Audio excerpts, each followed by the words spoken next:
కృపకాల సందేశం ఆ యేసు వాక్యం విశ్వాసికి నవజీవం సువార్త సమయం కృపకాల సందేశం ఆ యేసు వాక్యం విశ్వాసికి నవజీవం నిలవాలి ప్రభు కోసం చాటాలి ప్రభు వాక్యం నమ్మాలి ఈ లోకం ప్రభు యేసే దైవం నిలవాలి ప్రభు కోసం చాటాలి ప్రభు వాక్యం నమ్మాలి ఈ లోకం ప్రభు యేసే దైవం సువార్త సమయం కృపకాల సందేశం ఆ యేసు వాక్యం విశ్వాసికి నవజీ. పరిశుద్ధ గ్రంథంలో నుంచి ప్రకటన గ్రంథం 2వ అధ్యాయము 8వ వచనం నుండి 11వ వచనం వరకు చదువుకుందాం. ప్రకటన గ్రంథము 2వ అధ్యాయము 8వ వచనం నుండి. స్మరణలో ఉన్న సంఘపు దూతకు ఇలాగు రాయము, మొదటి వాడును కడపటి వాడునయ్యుండి మృతుడై మరలా బ్రతికినవాడు చూపు సంగతులేవనగా, నీ శ్రమను దరిద్రతను నేను ఎరుగుదును, అయినను నీవు ధనవంతుడవే. తాము యూదులమని చెప్పుకొనొచ్చు యూదులు కాక సాతాను సమాజపు వారి వలన నీకు కలుగు దూషణను నేను ఎరుగుదును. నీవు పొందబో శ్రమలకు భయపడకము. ఇదిగో మీరు శోధింపబడినట్లు అపవాది మీలో కొందరిని చెరలో వేయింపబోచున్నాడు. 10 దినములు శ్రమ కలుగును. మరణం వరకు నమ్మకముగా ఉండుము. నేను నీకు జీవ కిరీటము ఇచ్చెదను. సంగములతో ఆత్మ చెప్పుచున్నమాట చెవిగలవాడు వినుగాక. జయించువాడు రెండవ మరణం వలన ఏ హానియు చెందడు. దేవునికి స్తోత్రం, దేని మహిమకలుగాక. పరిశుద్ధ గ్రంథంలో చూపబడిన వాక్య భాగాన్ని అనుసరించి గత వారం మనము ఆసియాలోని 7 సంఘాలలో మొదటి సంఘమైన ఎఫెసీ సంఘానికి యేసు ప్రభు యోహాను చేత రాయించిన దాన్ని మనము చదువుకున్నాం, బోధించబడ్డాం. ఈ ఆదివారమున మనము ఏం చేయబోతున్నాం? 2వ సంఘమైన పడిన స్ఫురణ సంఘం. ఆ సంఘం యొక్క పేరు ఏం పేరు? స్ఫురణ సంఘానికి వ్రాస్తున్నాడు. కానీ అడ్రస్ చేసేది ఎవరికంటే స్ఫురణ సంఘపు దూతకు. స్ఫురణ సంఘపు దూతకు ఇలాగు వ్రాయము. సంఘపు దూత అనగా సంఘ కాపరి. ఆసియాలోని 7 సంఘాలలో 2వ సంఘంగా ఎంచబడిన, అంటే వరుస క్రమంలో 2వ సంఘం అని చెప్పబడిన స్ఫురణ సంఘ కాపరికి రాస్తున్నాడు ప్రభు యోహాను ద్వారా. ఏమని చెప్తున్నాడు? మొదటి వాడును కడపటి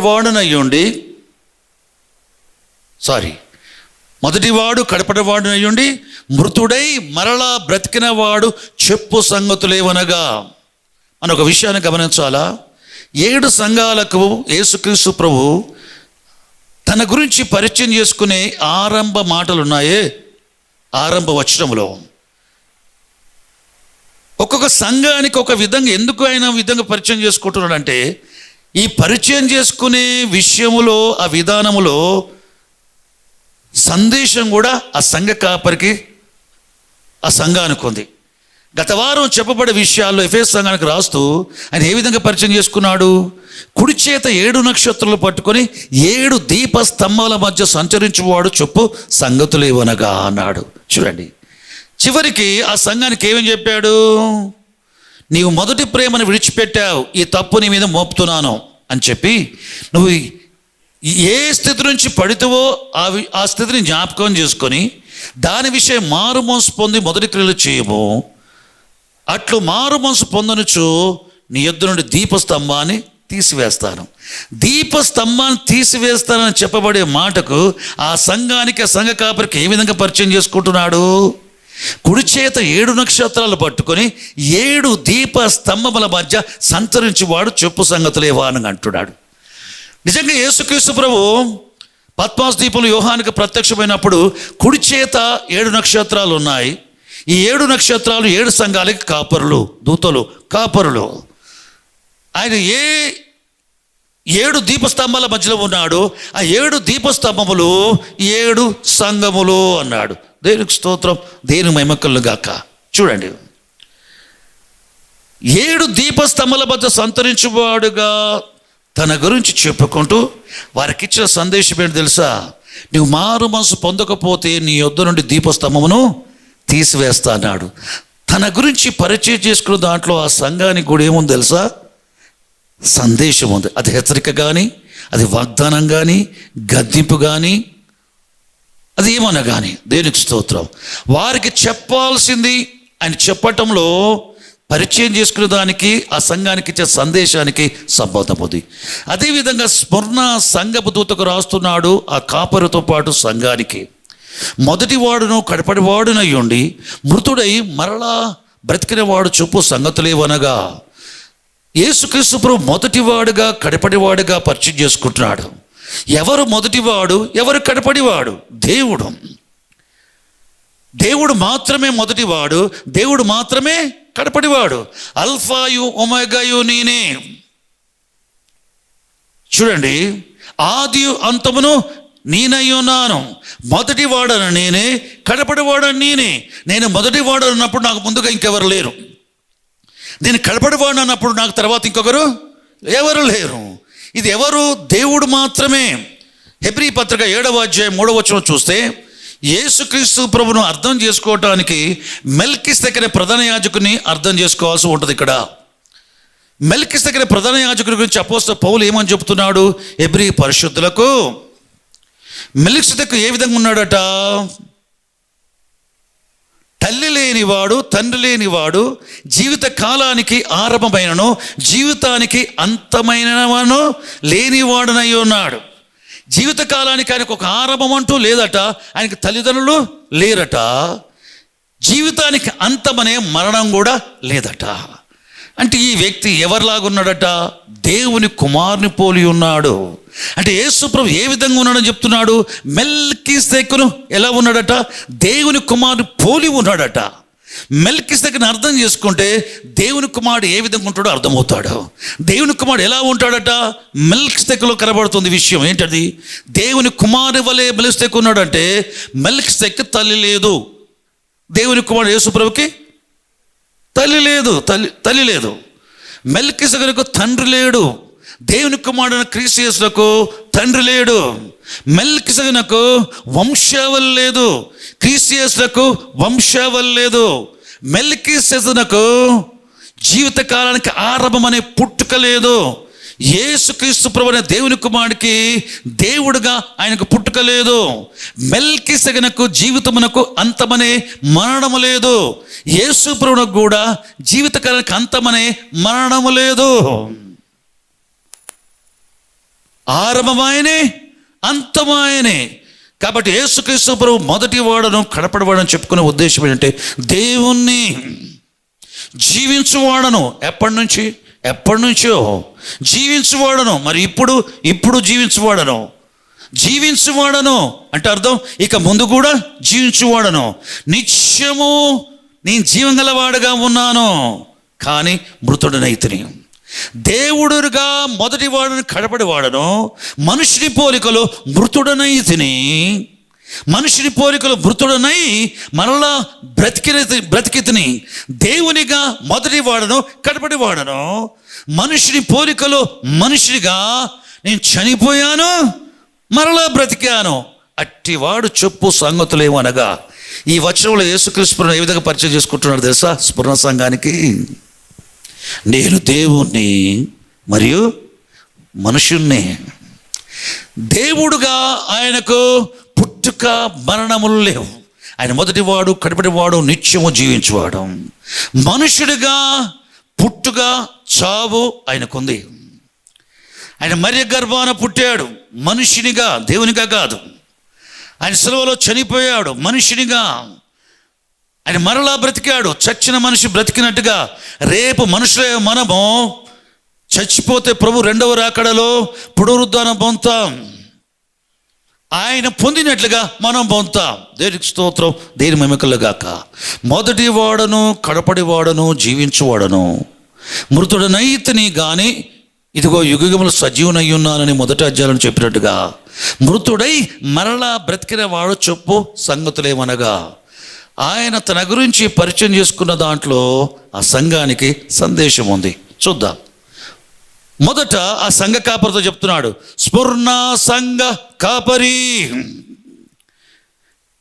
నీ శ్రమను నీ దరిద్రతను నేను ఎరుగుదును. అంటే శ్రమ అనే మాటకి ఇక్కడ శ్రమలు కావు. శ్రమలు అంటే కష్టపెట్టబడటం, హింసించబడటం, ఆ శ్రమలు కావు ఇక్కడ. నీ శ్రమను ఎరుగుదును అంటే దేవుని పనిని ప్రయాసపడి చేస్తున్నావు, కష్టపడి దేవుని పని చేస్తున్నావు. నీ శ్రమను నేను ఎరుగుదును.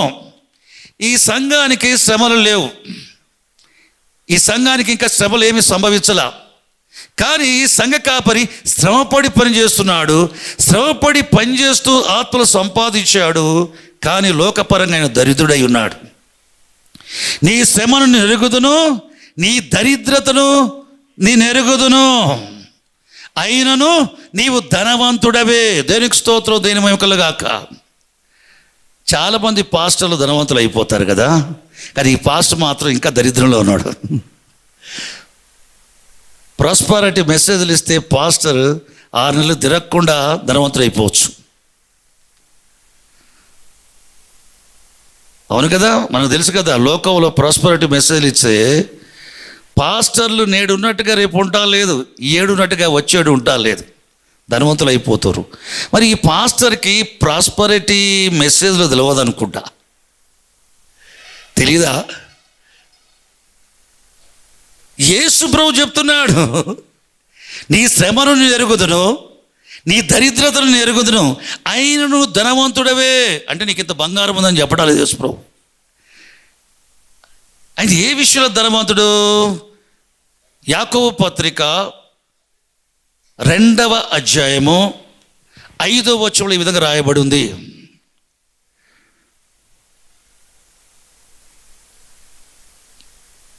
ఈ లోక విషయంలో దరిద్రులైన వారు విశ్వాస విషయంలో భాగ్యవంతులనియు,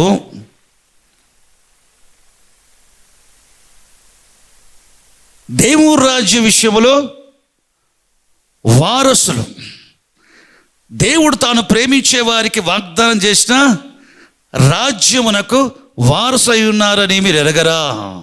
వారసులుగా ఉంటకు ఏర్పరచుకున్నారని మీరు ఎరగరా? చూడండి, ఈ లోక విషయములో దరిద్రులైన వారు ఆస్తుపాస్తులు ఉండవు, 50 ఎకరాలు 100 ఎకరాలు ఉండవు, ఏసీ బిల్డింగ్స్ ఉండవు, కార్లు వాళ్ళకు ఉండవు, బ్యాంక్ బ్యాలెన్స్ ఎక్కువ ఉండదు, పెద్ద పెద్ద ఇండ్లు ఉండవు, విదేశాల్లో ఉద్యోగం చేసి సంపాదించి పెట్టి పంపించే కుమారులు ఉండరు, విశ్వాసులైనా సేవకులైనా లోక విషయంలో ఆర్థికంగా బలహీనులుగా ఉంటారు. దరిద్రత అనే మాట సామాన్య ప్రజల కంటే కూడా తక్కువైన మాట. అది మిడిల్ ఫ్యామిలీస్ కంటే కూడా తక్కువ స్థాయికి సంబంధించిన మాట దరిద్రత అనే మాట. ఈ లోక విషయంలో దరిద్రులైన వారు విశ్వాస విషయంలో భాగ్యవంతులుగాను, తన్ను ప్రేమించే వారికి వాగ్దానం చేసిన దేవుని రాజ్యమునకు వారసులుగా ఉండుటకు దేవుడు ఏర్పరచుకొనలేదా? క్రీస్తులోని విశ్వాస వల్ల ఆత్మరక్షణ పొందిన మనం, క్రీస్తులోని విశ్వాసం వల్ల పరిశుద్ధత నింపబడ్డ మనం, నువ్వు క్రీస్తులోని విశ్వాసం వల్ల నువ్వు రక్షించబడ్డ వ్యక్తివైతే, క్రీస్తులోని విశ్వాసం వల్ల పరిశుద్ధాత్మతో నింపబడ్డ వ్యక్తివైతే, లోకపరంగా నువ్వు ఆర్థికంగా మెటీరియల్గా బలహీనుడవైనా ఆత్మ విషయాల్లో నువ్వు ధనవంతుడు. క్రీస్తులోని విశ్వాసం వల్ల ఏ స్త్రీ అయినా ఏ పురుషుడైనా పరిశుద్ధాత్మతో నింపబడితే నీలో పరలోక విషయంలో ఆత్మ సంబంధమైన ప్రతి ఆశీర్వాదము నివసించుచున్నది. ఎక్కడ? నీలో. ఇంటి నిండా ఉంటే ఒంట్లో ఏముండదు. ఒంట్లో ఉండి ఇంట్లో ఉంటే పర్లేదు, ఇక్కడ పొర్లిపారి మన గృహాలు కూడా పొర్లిపారితే ఆశీర్వాదమే. ప్రియుడా, నువ్వు ఆత్మలో వర్ధులుచ్చిన ప్రకారం అన్ని విషయాల్లో వర్ధులుచు ఆరోగ్యంగా సౌఖ్యంగా ఉండాలి. మంచిది. ఆత్మలో వర్ధులుతూ ఈ లోక విషయంలో కూడా వర్ధులటం ఆశీర్వాదం. దేవునికి స్తోత్రం. కొందరు జీవితాలు ఎందుకు నాకు తెలియదు, ఆత్మలో వర్ధులుతారు కానీ బాహ్యమందు వర్ధులరు. జీవితకాలం అంతా అట్లే ఉంటారు వాళ్ళు. కొంతమంది ఆత్మలో వర్ధులుతూ అన్ని విషయంలో వర్ధులుతారు. కొంతమంది ఆత్మలో వర్ధులరు కానీ బాహ్యంగా వర్ధులుతారు.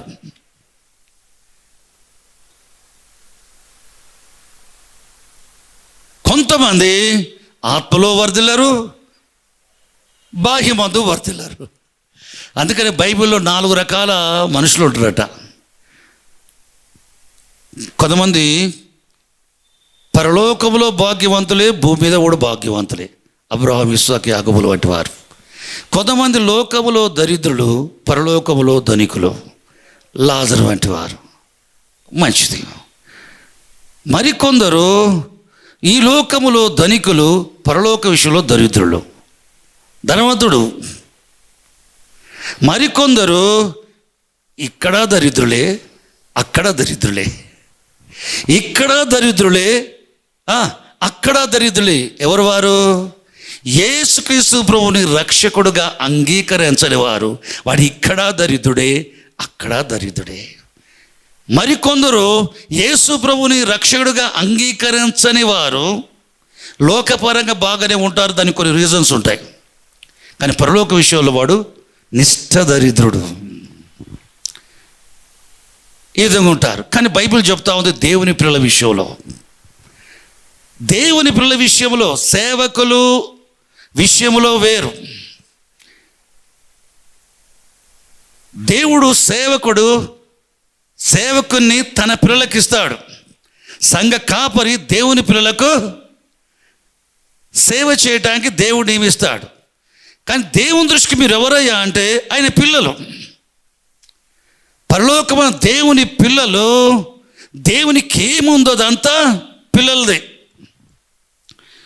పిల్లలు ఆత్మలో వర్ధిల్లాలి, అన్ని విషయాల్లో వర్ధిల్లాలి. మంచి దేవునికి స్తోత్రం. సేవకులు మట్టుకు ఆత్మలో మాత్రమే వర్ధిల్లాలి, బాహ్యంగా మాత్రం వర్ధిల్లదు.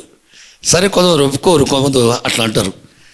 సేవకునికి ఎందుకయ్యా అవన్నీ, సేవకుడు ఎట్లుండాలా, అట్లెందుకు ఉండాలా అని చెప్తూ రకరకాలు మాట్లాడతారు. మంచి దేవునికి స్తోత్రం. స్ఫూర్ణ సంఘ కాపరి దరిద్రత యేసు ప్రభు ఎరుగునట, ఆయన శ్రమను ఎరుగును. శ్రమపడి దేవుని పని చేస్తాడు కానీ ఈ లోక విషయంలో దరిద్రుడుగా ఉన్నాడు. అయినను నువ్వు ధనవంతుడవే, సంఘ కాపరి నువ్వు ధనవంతుడవే. ఈ లోక విషయంలో దరిద్రుడు కానీ నువ్వు పరిశుద్ధతతో నింపబడ్డ వ్యక్తివి. ఆత్మ సంబంధ విషయాలలో నువ్వు ధనవంతుడవే, విశ్వాస విషయంలో నువ్వు భాగ్యవంతుడవే. లోక విషయంలో దరిద్రుడైన విశ్వాసులు 10 ఏళ్ళ నుంచి విశ్వాసయుతో జీవిస్తున్న దరిద్రతలో ఉండేసరికి చిన్న చూపు చూడటం కాదు, వారి విశ్వాస విషయాలు ఎట్లున్నారో చూడండి. ఆత్మసమైన విషయాల్లో విశ్వాసులు ఎట్లున్నారో చూడండి. ది లాస్ట్ చర్చ్ మెంబర్స్ ఎట్లున్నారో చూడండి. లోకమంతా చర్చెస్ తెరుచుకోవట్లేదు, ఆరాధన చేయట్లేదు. ఎవరో చర్చ్ తెరిస్తే అందరూ పోవట్లేదు. కానీ ఈ చర్చికి మాత్రం త్వరగానో ఆలస్యంగానో బాగానే వస్తున్నారు. మరి వచ్చేవారు డిస్టెన్స్ మెయింటైన్ చేస్తున్నారా అంటే అది కూడా సరిగ్గా చేయట్లే. సరే, వచ్చేవారు ఏమన్నా మాస్క్ ఏమైనా పెట్టుకుని వస్తున్నట్టు అది కూడా లేదు. మరి ఏంటి వీళ్ళ ధైర్యం? విశ్వాసం. మేము వచ్చేది దేవుని మందిరానికి, మేము సేవించేది పరలోకన దేవుణ్ణి. ఆయన మా తండ్రి దేవుని మందిరానికి వెళ్ళి, మా తండ్రి దేవుని దర్శించడానికి వెళ్ళి, సేవించడానికి వెళ్ళుచుండగా మాకు ఏ కరోనా రాదు. అది వీళ్ళ విశ్వాసం. హల్లెలూయా. ఏ కరోనా మాకు రాదు, అది విశ్వాసం. రేపు ఇంకోటి వస్తుంది, ఏం కాదంటారు వీళ్ళు. ఇంకోటి వస్తుంది, ఏం కాదంటారు వీళ్ళు. ఇట్లా ఉండటానికి కారణం ఏంటి? వీళ్ళు విశ్వాసంలో చాలా స్ట్రాంగ్ బ్రదర్ అని చెప్పుకుంటారు. వాళ్ళు విశ్వాస విషయంలో భాగ్యవంతులు. ఎప్పుడో 20 ఏళ్ళ కింద యేసుప్రభువులో విశ్వాసముతో రక్షణ పొందిన బ్రదర్ అని సాక్ష్యం ఇచ్చడం కాదు. ఏమ్మా రక్షణ పొందినవా? రక్షణ పొందిన ఎప్పుడంటే 1996. దేవునికి స్తోత్రం, దేవుని మహిమ గాక. ఎట్లా రక్షణ పొందినవు? యేసుప్రభువులో విశ్వాసం ఉంచినా ఆయన కృప చేత రక్షించబడ్డా అని సాక్ష్యం ఇచ్చాడు ఆయన. మంచిది. రక్షించబడటానికి నువ్వు 2000లో విశ్వాసం ఉంచడం మంచిదే. అనుదినము ఆయనలో విశ్వాసం ఉంచడం అనేది, అటువంటి జీవితానికి అలవాటు పడ్డవా? దేవునిలోని విశ్వాసం ఏ రోజుకి ఆ రోజుకే ఉండాలా. 2019లో కరోనా వైరస్ లేదు. కరోనా వైరస్ విషయంలో నాకేం కాదనే విశ్వాసం ఉపయోగించడానికి అప్పుడు అవకాశం లేదు. ఇప్పుడు 2020లో కరోనా వైరస్ ప్రపంచవ్యాప్తంగా ఉండేసరికి ఏం చేస్తున్నాం మనము? ఏ అపాయం నాకు రాదు, ఏ తెగులు నా గుడారాన్ని సమీపించదు, నాశనకరమైన తెగులు రాకుండా ఆయన నన్ను కాపాడును, రక్షించుడు అంటావు. మాట్లాడితే వాగ్దానం ఎత్తిపట్టి మాట్లాడతావు. కరోనా వైరస్ కదా 2020లో. ఇప్పుడు కరోనా వైరస్ నీకు హాని చేయదు, నీకేం కాదన్న విశ్వాసం ఈ ఇయర్కి సంబంధించింది. అది ఇయర్ ఎండింగ్లో ఏమొస్తుందో, నెక్స్ట్ ఇయర్ జనవరిలో ఏమొస్తుందో చూడాలా. ఆ రోజుకు ఉండాల్సిన విశ్వాసం ఆ రోజుకు ఉండాలి. కాబట్టి దేవునికి స్తోత్రం. ఒక వ్యక్తిని విశ్వాసం అంటే కారణం ఏంటంటే అనుదినము దేవులోని విశ్వాసంలో జీవించేవాడు విశ్వాసి. 2000లోనో 1996లోనో నేను విశ్వాసం వచ్చి రక్షణ పొందడం అని కాదు. ఇప్పుడు అనుదిన జీవితంలో విశ్వాసాన్ని ఉపయోగించడం అనేది అలవాటు పడకపోతే నువ్వు పడిపోయిన వ్యక్తివి.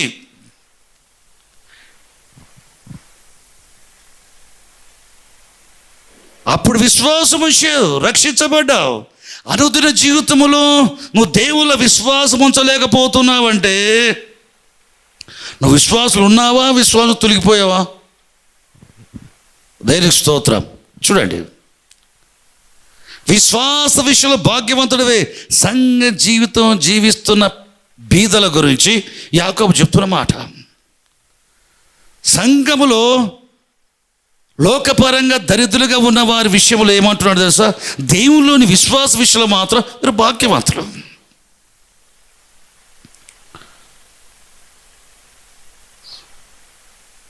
వారు నిరుపేదులైనను వారి దాతృత్వము గొప్పది అని మాస్దోనియా సంఘములోని పరిశుద్ధుల గురించి, విశ్వాసుల గురించి అపోస్తలుడైన పౌలు కొరింథీ సంఘానికి సాక్ష్యం ఇస్తున్నాడు. వారు నిరుపేదులైనను వారి దాతృత్వము గొప్పది.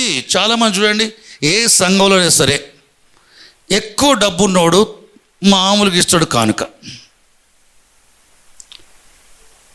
సాధారణ వ్యక్తులు, బీదలు మనకు భయం పుట్టించి కానుకలిస్తారు. వాళ్ళు అరే వీరు చిన్న జీవితాలు కదా, ఇంత వీరు సామర్థ్యానికి మించిన కానుకిస్తున్నారు ఏంటి?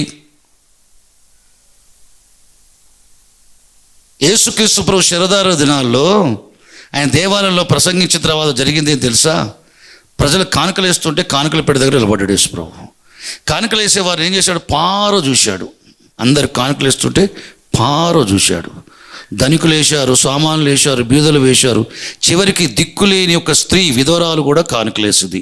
2 కాసులు ఉంటే 2 కాసులు వేసింది. ప్రభువు దేవాలయం నిలబడి చెప్పిన మాట ఏంటంటే, ప్రతి ఒక్కరూ తమ యొక్క సమృద్ధిలోని చేశారు, కానీ ఈ బీద విధవరాలు తన జీవనమంతా వేసింది. ఆమె జీవితం అంతా దీంట్లో వేసింది. ఆమెకున్నది 2 కాసులే. ఆమెకు ఎవరు లేరు, ఈ లోకంలో ఏమీ లేదు. ఆమెకున్నది 2 కాసులే. ఆ 2 కాసులు కూడా దేవునికి ఇచ్చేసింది. అందరికంటే ఎక్కువ ఈమె వేసింది అన్నారు. చూడండి, భయం పుట్టించే కానుకలు పేదోళ్ళు ఇస్తారు. ఎవరో కొందరు ఉంటారు దేవుని ప్రేమలో అతకపడ్డవారు, ఆర్థికంగా బాగున్నవారు, వారు కూడా మంచి కానుకలు ఇస్తారు. దేవుడు ఏర్పరచుకునే విషయంలో బైబిల్ చెప్తా ఉంది. చూడండి, ఫస్ట్ 1 కొరింథీ పత్రికలో 1వ అధ్యాయంలో చూస్తే మనము 24, 25, 26, 27 వచనాలు చూస్తే అక్కడ ఏం చెప్తాడో తెలుసా? లోకరీతిని దేవుడు గనులైన వారిని, గొప్పవారిని, ఎన్నికైన వారిని, జానులను, అనేకులను ఏర్పరచుకునలేదు. లోకరీత్యా జానులైన వారిని, ఘనులైన వారిని, ఎన్నికైన వారిని, అనేకులను దేవుడు ఏర్పరచుకొనలేదు. దేవుడు జ్ఞానులను సిగ్గుపరుచుటకు వెర్రివారిని ఏర్పరచుకొని ఉన్నాడు. బలవంతులను సిగ్గుపరుచుటకు బలహీనలు ఏర్పరచుకొని ఉన్నాడు. ఎన్నిక లేని వారిని సిగ్గుపరుచుటకు, నీచులైన వారిని, తృణీకరించబడ్డ వారిని, ఎన్నిక లేని వారిని దేవుడు ఏర్పరచుకున్నాడు. దేవుడు అనేకులను ఏర్పరచుకుంది, ఎన్నిక లేని వారిని, అనేకులను ఏర్పరచుకుంది, తృణీకరించబడ్డ వారిని, అనేకులను ఏర్పరచుకుంది, నీచంగా ఎంచబడే వారిని, అనేకులను ఏర్పరచుకుంది, వెర్రి వారిని, అనేకులను ఏర్పరచుకుంది, బలహీనుల్ని. అనేకులను ఎన్నికైన వారిని ఏర్పరచుకోలే, అనేకులను జ్ఞానులను ఏర్పరచుకోలే, అనేకులైన బలవంతులను దేవుడు ఏర్పరచుకోలే. బలవంతులను సిగ్గుపరచుటకు బలహీనులు ఏర్పరచుకున్నాడు. జ్ఞానులను సిగ్గుపరచుటకు వెర్రివారు దేవుడు ఏర్పరచుకున్నాడు. ఎన్నికైన వారిని, గుర్తింపు గల వారు సిగ్గుపరచుటకు గుర్తింపు లేని వారిని, నీచంగించబడే వారిని, త్రీకింపబడే వారిని దేవుడు ఏర్పరచుకున్నాడు. సంఘాలలో అందరు ధనవంతులే ఉంటారా? దేవునికి స్తోత్రం. లోకపరంగా దరిద్రులైన వారు వారి విశ్వాసానికి విధేయత చూపినప్పుడు ఆ సమయంలో దరిద్రులుగా ఉండొచ్చు, కానీ కాలక్రమేణా వారి ఆత్మలో వర్ధిల్లుతూ ఉంటే బాహ్య విషయాలు కూడా వర్ధిల్లుతారు. దేవునికి స్తోత్రం, దేవుని మహిమకులుగాక. చూడండి, అపోస్తలుడు పౌలు ఉన్నాడు. అటువంటి వ్యక్తుల్ని అనేకులు దేవుడు ఏర్పరచుకోలే. మోషే వంటి ఐగుప్తు సకల విద్యలు ఏర్పరచుకున్న వారు ఉన్నారు. అటువంటి వ్యక్తుల్ని అనేకులు ఏర్పరచుకోలే. చేపలు పట్టుకునే వారు ఉన్నారు. జెబెదయి కుమారులు యోహాను, యాకోబులు, ఆంద్రెయ, పేతురు. ఇటువంటి వారిని అనేకులు ఏర్పరచుకున్నాడు. లోకం తృణీకరించే సుంకరులైన మత్తయిని ఏర్పరచుకున్నాడు. వేశ్యలు ఏర్పరచుకున్నారు. విద్యావిహీనులు ఏర్పరచుకున్నాడు. విద్యావంతులు ఏర్పరచుకుంది తక్కువ, బలవంతులు ఏర్పరచుకుంది తక్కువ. ఈ లోకరీతిని ఘనులైన వారిని, జ్ఞానులను, ఎన్నికైన వారిని ఎక్కువ మందిని దేవుడు ఏర్పరచుకోవటం జరగలేదని పౌలు రాస్తున్నాడు. దేనికి స్తోత్రం, దేని వైపుకలు గాక. దేవుడు సామాన్యుల మనల్ని ఏర్పరచుకున్నాడు. దేనికి? విశ్వాస విషయంలో భాగ్యవంతులుగా ఉండడానికి. ఆయన ప్రేమించి మనకు ఆయన చేసిన వాగ్దానం, దేవుని రాజ్యమునకు వారసులుగా ఉండటానికి దేవుడు మనల్ని ఏర్పరచుకున్నాడు. దేవుని రాజ్యం ఎవరిది? అనేకులైన దరిద్రులది, అనేకులైన తృణీకరించబడ్డవారిది, అనేకులైన నీచంగించబడేవారిది, అనేకులైన ఎన్నికలేని వారిది, అనేకులైన వెర్రివారిది. అంటే పేదలందరికీ దేవురాజ్యమా? కాదు కాదు కాదు. అటువంటి వారు అనేకులు యేసుప్రభులో విశ్వాసం ఉంచుతారు. శాస్త్ర పరిశులతో యేసుప్రభు ఏమన్నాడు తెలుసా? యోహాను బోధ విని సుంకరులు, వేశ్యలను మారుమనసు పొంది అతని చేత బాప్తీసం పొందిరి. దేవుడు న్యాయవంతుడని ఒప్పుకోరి. మీరు అది చూచియు మీరు అతను నమ్ముకొనలేదు, అతని బోధన నమ్మలేదు, ఆయన చేత మీరు బాప్తీసం పొందలేదు. మీ విషయమైన దేవుని సంకల్పాన్ని మీరు నిరాకరించారు అంటాడు యేసుప్రభు. శాస్త్రతో, పరిశీలతో, బోధకులతో యేసుప్రభు చెప్పిన మాట. బాప్తీసమిచ్చు యోహాను నీతి మార్గమున మీ యొద్దకు వచ్చెను. మీరు తృణీకరించే వేశ్యలు, సుంకరులు అతని బోధ విని మారుమనసు పొంది అతని చేత బాప్తీసం పొందారు. దేవుడు న్యాయవంతుడు అని ఒప్పుకున్నారు, కానీ మీరు మాత్రం వాళ్ళు నమ్మటం చూసి మీరు నమ్మలేదు, యోహాను చేత బాప్తీసం పొందలేదు. మీ విషయమైన దేవుని సంకల్పాన్ని మీరు నిరాకరించారు గనక అని ప్రభు చెప్తాడు. దేనికి స్తోత్రం, దేని మైకల్లా కాక.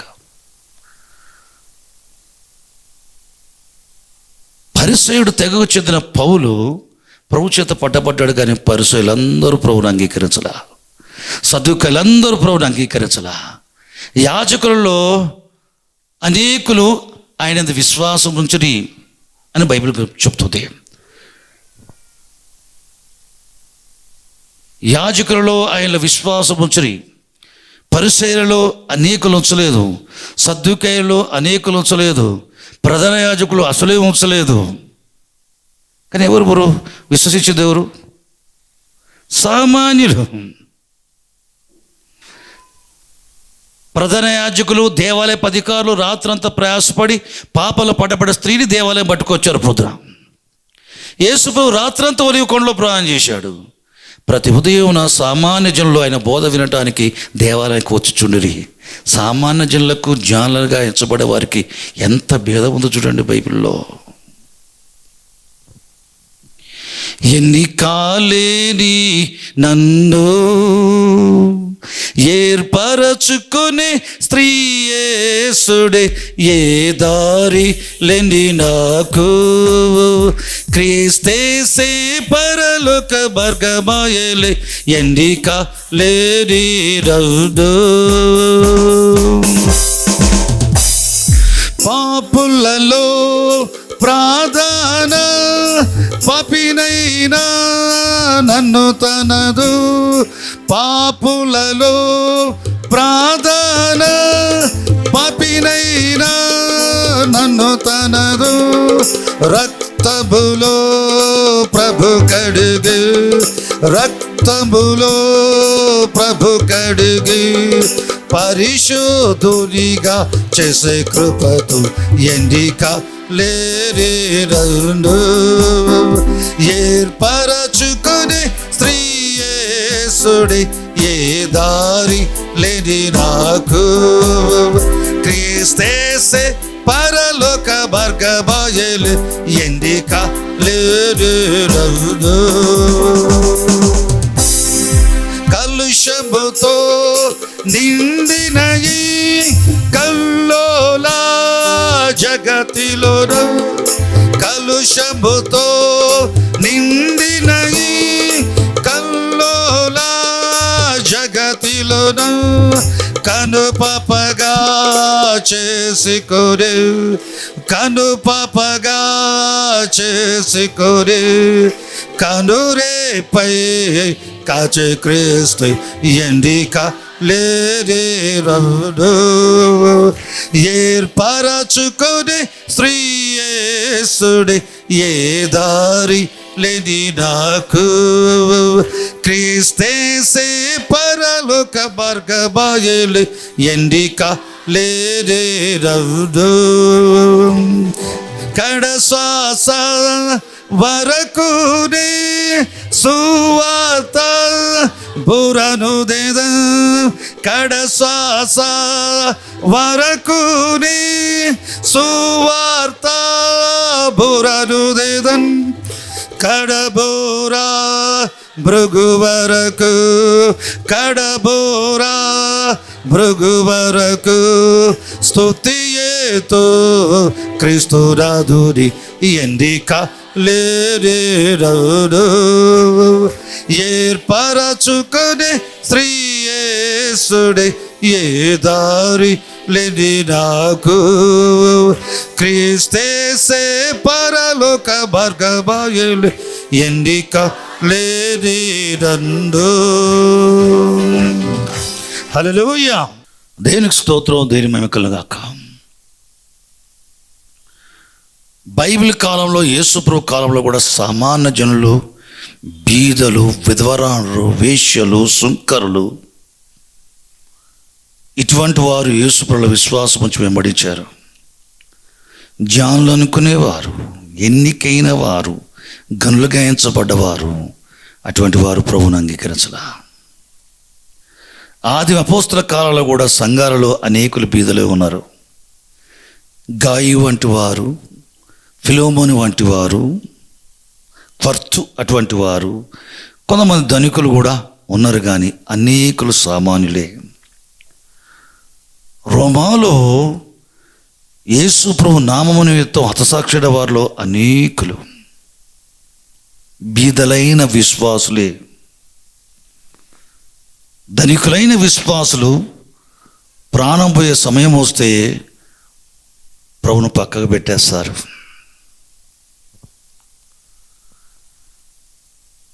లోక విషయ దరిద్రుల వారికి వారి విశ్వాస విషయంలో ఏంటి తెలుసా? భాగ్యవంతులు ఏం చేస్తారు? ప్రభువుని యుద్ధం ప్రాణం పోగొట్టుకుంటే మేము దాన్ని దక్కించుకున్న వారు అవుతాం. ధనికుడైన విశ్వాసకి ప్రాణం పెట్టాల్సి వస్తే ఇవన్నీ ఎవడు అనుభవిస్తాడు, నేను పోతే అనుకుంటాడు. ఇవన్నీ అనుభవించాలంటే నేను బ్రతకాలంటే ఆయన్ని బహిరంగంగా తృణీకరించాలి. అవకాశం ఉంది అటువంటి వారికి.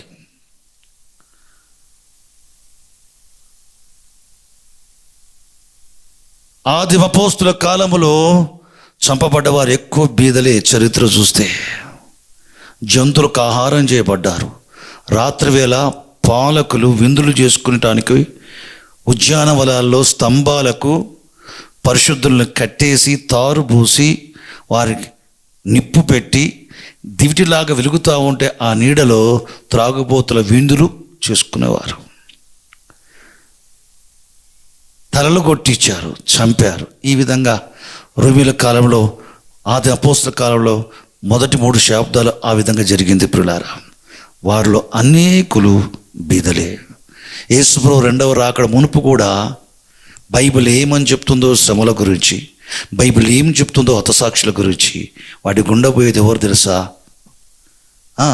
పరిశుద్ధులే, విశ్వాసులే. కానీ ఈ లోక విషయంలో అనేకులు దరిద్రులుగా ఉంటారు. దేవునికి స్తోత్రం.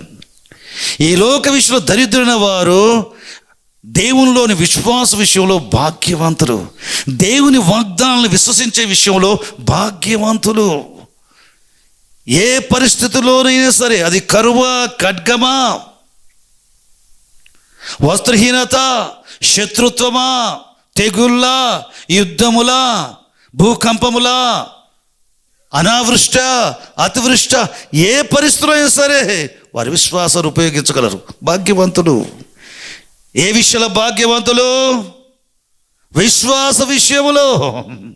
ప్రతి అవసరములో, ప్రతి ప్రతికూల పరిస్థితుల్లో, శత్రుత్వములో, ఆపదలో, కరువులో నీకున్నది ఏంటయ్యా అంటే దేవునిలోని విశ్వాసం.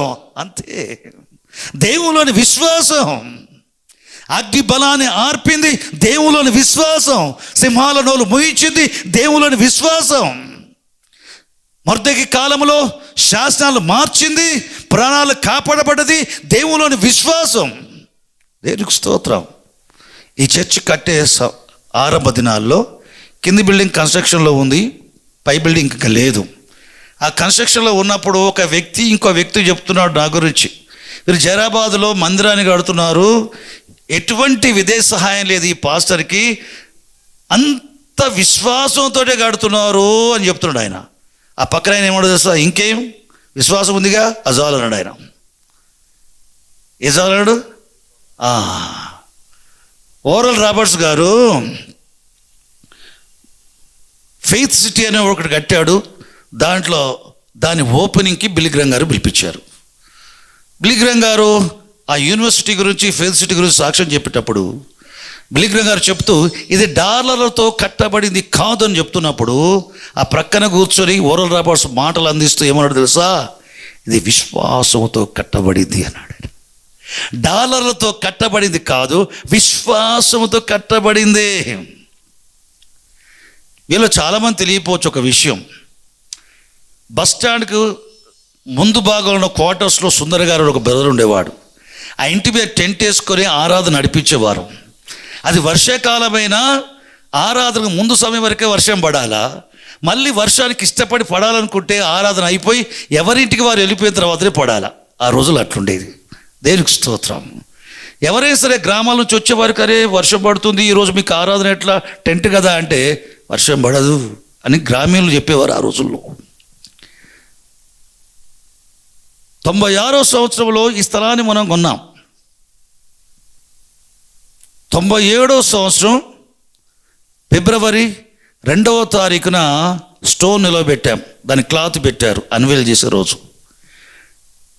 టెంట్ కింద నేను మోకరించి ప్రార్థన చేశాను. ప్రభా ఏం చెప్పాలా, ఏం మాట్లాడాలా, ఎట్లా ప్రారంభించాలా అంటే దేవుడు వాగ్దానం ఇచ్చాడు. స్తంభముగా నిలబెట్టబడి ఈ రాయి దేవుని మందిరం అవుతుంది. అందరం వెళ్ళాము అక్కడికి. ఆ స్టోన్ దగ్గర అందరూ చుట్టూ నిలబడి ఉన్నాం. ఆ పోర్షన్ చదివేసి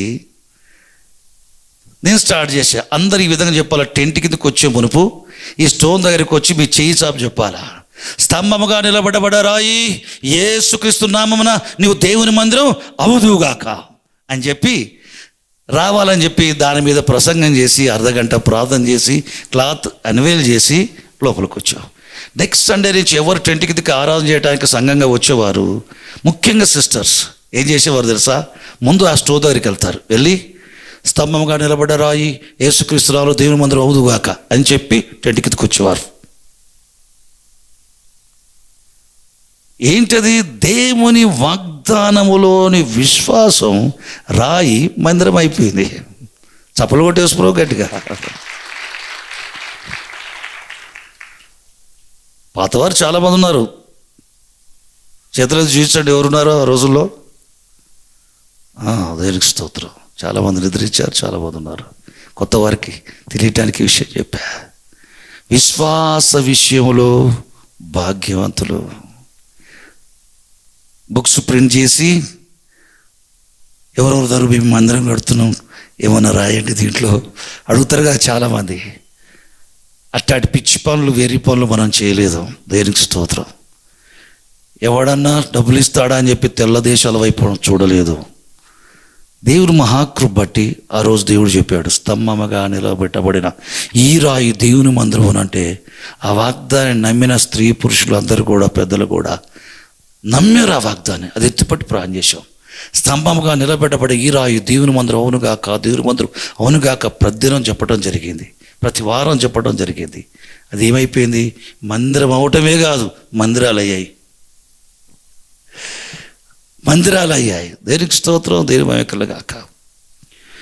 పిలుపున్న సేవకుడికి దేవుని ఆత్మ నడిపింపులో దేవుడు బయలుపరిచే విషయాలు ఉంటాయి. పిలుపు లేని వారికి అర్థం కావు. వాళ్ళు ఎప్పుడు అపార్థం చేసుకుంటూ కూర్చుంటారా.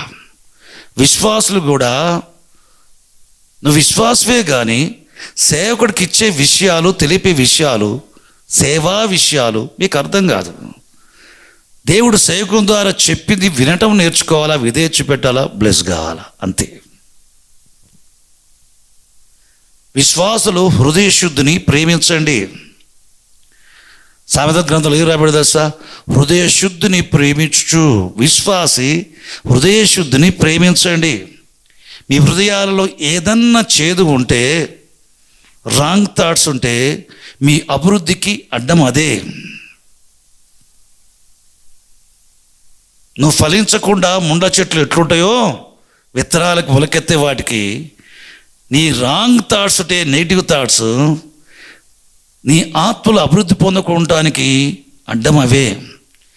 అనేక నెలలుగా, సంవత్సరాలుగా ఉంచుకుంటే అది మొక్కగా ఉండదు, వృక్షమైద్ది, ఆత్మలో పతనమవుతాం.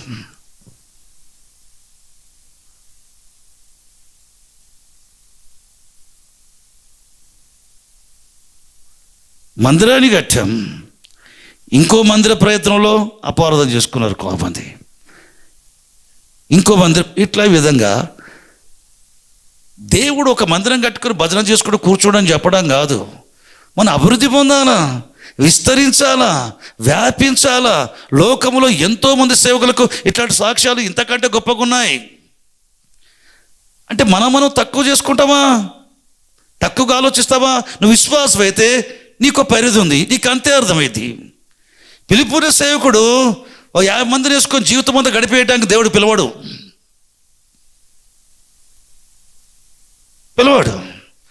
ఏం చేయాలి? తల్లిదండ్రుల విషయాలు చిన్నపిల్లలకు అర్థం కాదు, అపార్థం చేసుకుంటూ కూర్చోవాలా. పిలుపున్న సేవకుడికి అర్థమయ్యే విషయాలు విశ్వాసకు అర్థం కావు. పెద్దోళ్ళకి అర్థం కానప్పుడు పిల్లలకేం అర్థమైంది? 20 ఏళ్ళ నుంచి విశ్వాస జీవితం జీవించే వారికి అర్థం కానప్పుడు 4 ఏళ్ళు అనుభవం ఉన్న వాళ్ళకి ఏమర్థమైంది? దేవునికి స్తోత్రం. ప్రతి విషయంలో దేవుళ్ళ విశ్వాసం వచ్చిన ప్రయత్నం చేసి భాగ్యవంతులుగా ఉండాలి. ఆయన ప్రేమించేవారుగా ఉండాలి. ఆయన ప్రేమించిన వారికి ఆయన వాగ్దానం చేశాడు, ఆయన రాజ్యానికి వారసులుగా ఉండటానికి ఏర్పరచుకున్నాడు. దేనికి స్తోత్రం, ఎంత భాగ్యం. స్ఫురణ సంఘ కాపరి, నీ శ్రమను ఎరుగుదును, నీ దరిద్రతను ఎరుగుదును, అయినను ధనవంతుడవే. లవోదికే సంఘ కాపరి, లవోదికే సంఘ కాపరి, నేను ధనవంతుడను, ధనవృద్ధి చేసుకొని ఉన్నాను, నాకేమి కొదలేని చెప్పుకుంటున్నావు. నువ్వు దరిద్రుడవు, నువ్వు దౌర్భాగ్యుడవు, నువ్వు దిక్కుమాలిన వాడవు, నువ్వు గ్రుడ్డి వాడవు, నువ్వు దిగంబరివి. ఈయన కూడా సంఘ కాపరి. లవోదికే సంఘ కాపరిని ఏమంటున్నాడు యేసుక్రీస్తు ప్రభు? నీవు దరిద్రుడు, నువ్వు దౌర్భాగ్యుడు, నువ్వు దిక్కుమాలవాడు, నువ్వు దిగంబరివి, నువ్వు గ్రుడ్డివాడివి, పైగా నువ్వేమని చెప్పుకుంటున్నావు? నీ ధనవంతుణ్ణి, ధనవృద్ధి చేసుకున్నాను, నాకేం తక్కువ లేదు. ఈ అని ప్రసంగాలు చేస్తే పబ్లిక్ ఇస్తారు. టీవీల్లో అడుక్కోవటమే, చర్చెస్లో అడుక్కోవటమే, బహిరంగ సభలు అడుక్కోవటమే, సోషల్ మీడియాలో అడుక్కోవటమే. నువ్వు ధనవంతుడు ఎట్లా అయిపోతావు? నువ్వేమనుకుంటావు? నీ ధనవంతుడు అయ్యాను, దేవుడు నన్ను ఆశ్రయించాడు, నాకేం తక్కువ లేదు అని అనుకుంటావు. కానీ యేసు ప్రభు నీతో ఏమంటాడు తెలుసా? నువ్వు దరిద్రుడవు, నువ్వు దౌర్భాగ్యుడవు, నువ్వు దిగంబరివి, నువ్వు దిక్కులేనివి, నువ్వు గ్రుడ్డోనివిరా అంటాడు. లవోదిక సంఘ కాపరి పరిస్థితి. స్ఫురణ సంఘ కాపరి లోక విషయంలో దరిద్రతను కలిగి ఉన్నాడు, కానీ విశ్వాస విషయంలో భాగ్యవంతుడు. శ్రమపడి పనిచేసి ఆత్మలు సంపాదించేవాడు, ఒళ్ళు దాచుకునేవాడు కాదు. తను తాను మరిచిపోయి ప్రభు పరిచర్యే నిమగ్నమై పనిచేసే వ్యక్తి స్ఫురణ సంఘ కాపరి. అతనితో ప్రభు చెప్పేవాడు తెలుసా? నీవు ధనవంతుడు. ప్రభు చెప్తే ఎంత బాగుంటుంది, నువ్వు ధనవంతుడు. ఈ రోజుల్లో చూడండి, టీవీలో చాలామంది స్పీకర్లు కనబడతారు, పబ్లిక్ మీటింగ్లో కానీ పోస్టర్లో కానీ కనబడతాయి. ఆ పోస్టర్లు ఫలానా ప్రవక్త, ఫలానా ప్రవక్తలు అపోస్తలు పెట్టుకుంటారు. ఆ విధంగా చెప్పుకుంటారు, పబ్లిసిటీ చేసుకుంటారు. అబ్రహాము చూడండి, అబీమెలెకు రాస్తూ స్వప్నమందు నువ్వు చేర్చుకున్న స్త్రీ యొక్క భర్త ప్రవక్త. యెహోవా చెప్పే మాట ఇది, ప్రవక్త యెహోవా చెప్పే మాట. స్ఫురణ సంఘ కాపరికి యేసు ప్రభు చెప్పే మాట, నువ్వు ధనవంతుడు. 1992లో నేను మినిస్ట్రీకి వచ్చిన కొత్తలో ఆరంభంలో నిజాం కాలేజ్ గ్రౌండ్లో ఎంతసేపు అన్నా కానీ దేవునికి స్తోత్రం, హల్లెలూయా, నిజాం కాలేజ్ గ్రౌండ్లో హైదరాబాద్లో టిఎల్ హాస్బన్ మీటింగ్స్ జరిగాయి. ఆ మీటింగ్స్ నేను అటెండ్ అయ్యాను, ఫ్రంట్లో కూర్చోయేవాడిని. మంచి దేవునికి స్తోత్రం. ఫస్ట్ డే డీజే దినక్ గారు వచ్చాడు, టిఎల్ హాస్బన్ గారిని గురించి సాక్ష్యం ఇచ్చే మాటలు చెప్పడానికి, ఆయన పరిచయం చేయడానికి వచ్చాడు. ఆయన చిన్న సందేశం ఇస్తూ హాస్బన్ గారి గురించి సాక్ష్యం ఇచ్చేదంటే, 1961లో మధురైకి వచ్చినప్పుడు అందరితో మీలాగానే నేను కూడా కూర్చున్నా యవనస్తునిగా. ఆ సభలలో నేను ఎట్లా దీవించబడ్డాను సాక్ష్యం ఇచ్చి, హాస్బన్ గారికి ఈ లోకంలో ఆయనకి ఏమీ లేదు, కానీ పరలోకంలో ధనవంతుడు అన్నాడు ఆయన. టిఎల్ హాస్బన్ గారికి ఈ లోకంలో ఆయనకి ఏమీ లేదు, కానీ పరలోకంలో చాలా ఉంది, ధనవంతుడు అన్నాడు ఆయన. ఆ మాట కేవలం ప్రసంగరించి చెప్పింది కాదు ఆయనకు. ఆయన కొన్ని పరలోక అనుభవాలు ఉన్నాయి. పరలోకానికి వెళ్ళినప్పుడు భూమి మీద సేవ చేస్తున్న వారి సేవల గురించి, ప్రతి వారి సేవలు రకరకాలుగా ఉంటాయి. అక్కడ ఈ పేర్లు రాసిన స్టోన్స్ ఉంటాయట, స్టోన్స్ ఉంటాయి. ఆ స్టోన్స్ మీద రాసి ఉంటాయి. రక్షణ అంశంలో ఎవరు మొదటి పేరు అంటే బిల్లిగ్రామ్ పేరు ఉందట. మిగతా పేర్లు చాలామంది ఉన్నాయి. ప్రేమ కనికరములని హెడ్డింగ్ ఉన్న స్టోన్ మీద మొదటి పేరు డీజే దినకరన్ రాస్తుందట. స్వస్థతలు అనే పేరు మీద టిఎల్ హాస్బన్ దొరికిపోయాడు. అట్లా ఆయన ఏదో పరలోకంలో చూసిన దాన్ని ఆయన ఒక మాటలో చెప్పాడు. అదే ఇక్కడ ఏమీ లేదు, నిజంగా ఆయన ఏం సంపాదించుకోలే, కానీ పరలోకంలో ధనవంతుడు అని చెప్పాడు ఆయన. దేనికి స్తోత్రం. స్ఫురణ సంఘ కాపరి కూడా అంతే. నీ శ్రమను దరిద్రతను ఎరుగుదును కానీ నీవు ధనవంతుడివే, పరలోకంలో ఆయనకేముందో యేసుప్రభు తెలుసు. యేసుప్రభు చెప్పే మాట కొన్ని ఇట్లుంటాయి. ఆ సహకారుల పేర్లు జీవగ్రంథంలో వ్రాయబడి ఉన్నాయి అని పౌలు ఫిలిప్పీ సంఘంలోని సహకారుల గురించి చెప్తున్నాడు. ఫిలిప్పీ సంఘానికి జీవగ్రంథంలో, ఫిలిప్పీ సంఘములోని కొందరు స్త్రీల పేర్లు, సహకార పేర్లు జీవగ్రంథంలో ఉన్నట్టు పౌలుకి ఎట్లా తెలుసు? పౌలుకి పరలోక దర్శనాలు ఉన్నాయి. యోహానుకున్నట్టు పౌలుకి పరలోక దర్శనాలు ఉన్నాయి. జీవగ్రంథంలో ఆయన పరిచయంలో ఉన్న వారి పేర్లు చూశాడేమో, సహకారుల పేర్లు చూశాడు. ఆ సహకారుల పేర్లు జీవగ్రంథంలో ఉన్నాయి అని చెప్పాడు. దేవునికి స్తోత్రం, దీర్ఘమకలుగాక. ఇది ఎట్లా సాధ్యమండి? ఎట్లా సాధ్యమా? అపోస్తలుడు యోహాను ఆత్మశ్రీ పరలోకానికి వెళ్ళి నూతన యెరూషలేము పట్టణాన్ని చూసినప్పుడు ఆ పట్టణం యొక్క 12 పునాదులు చూసినప్పుడు తన పేరు చూసుకున్నాడు ఆయన.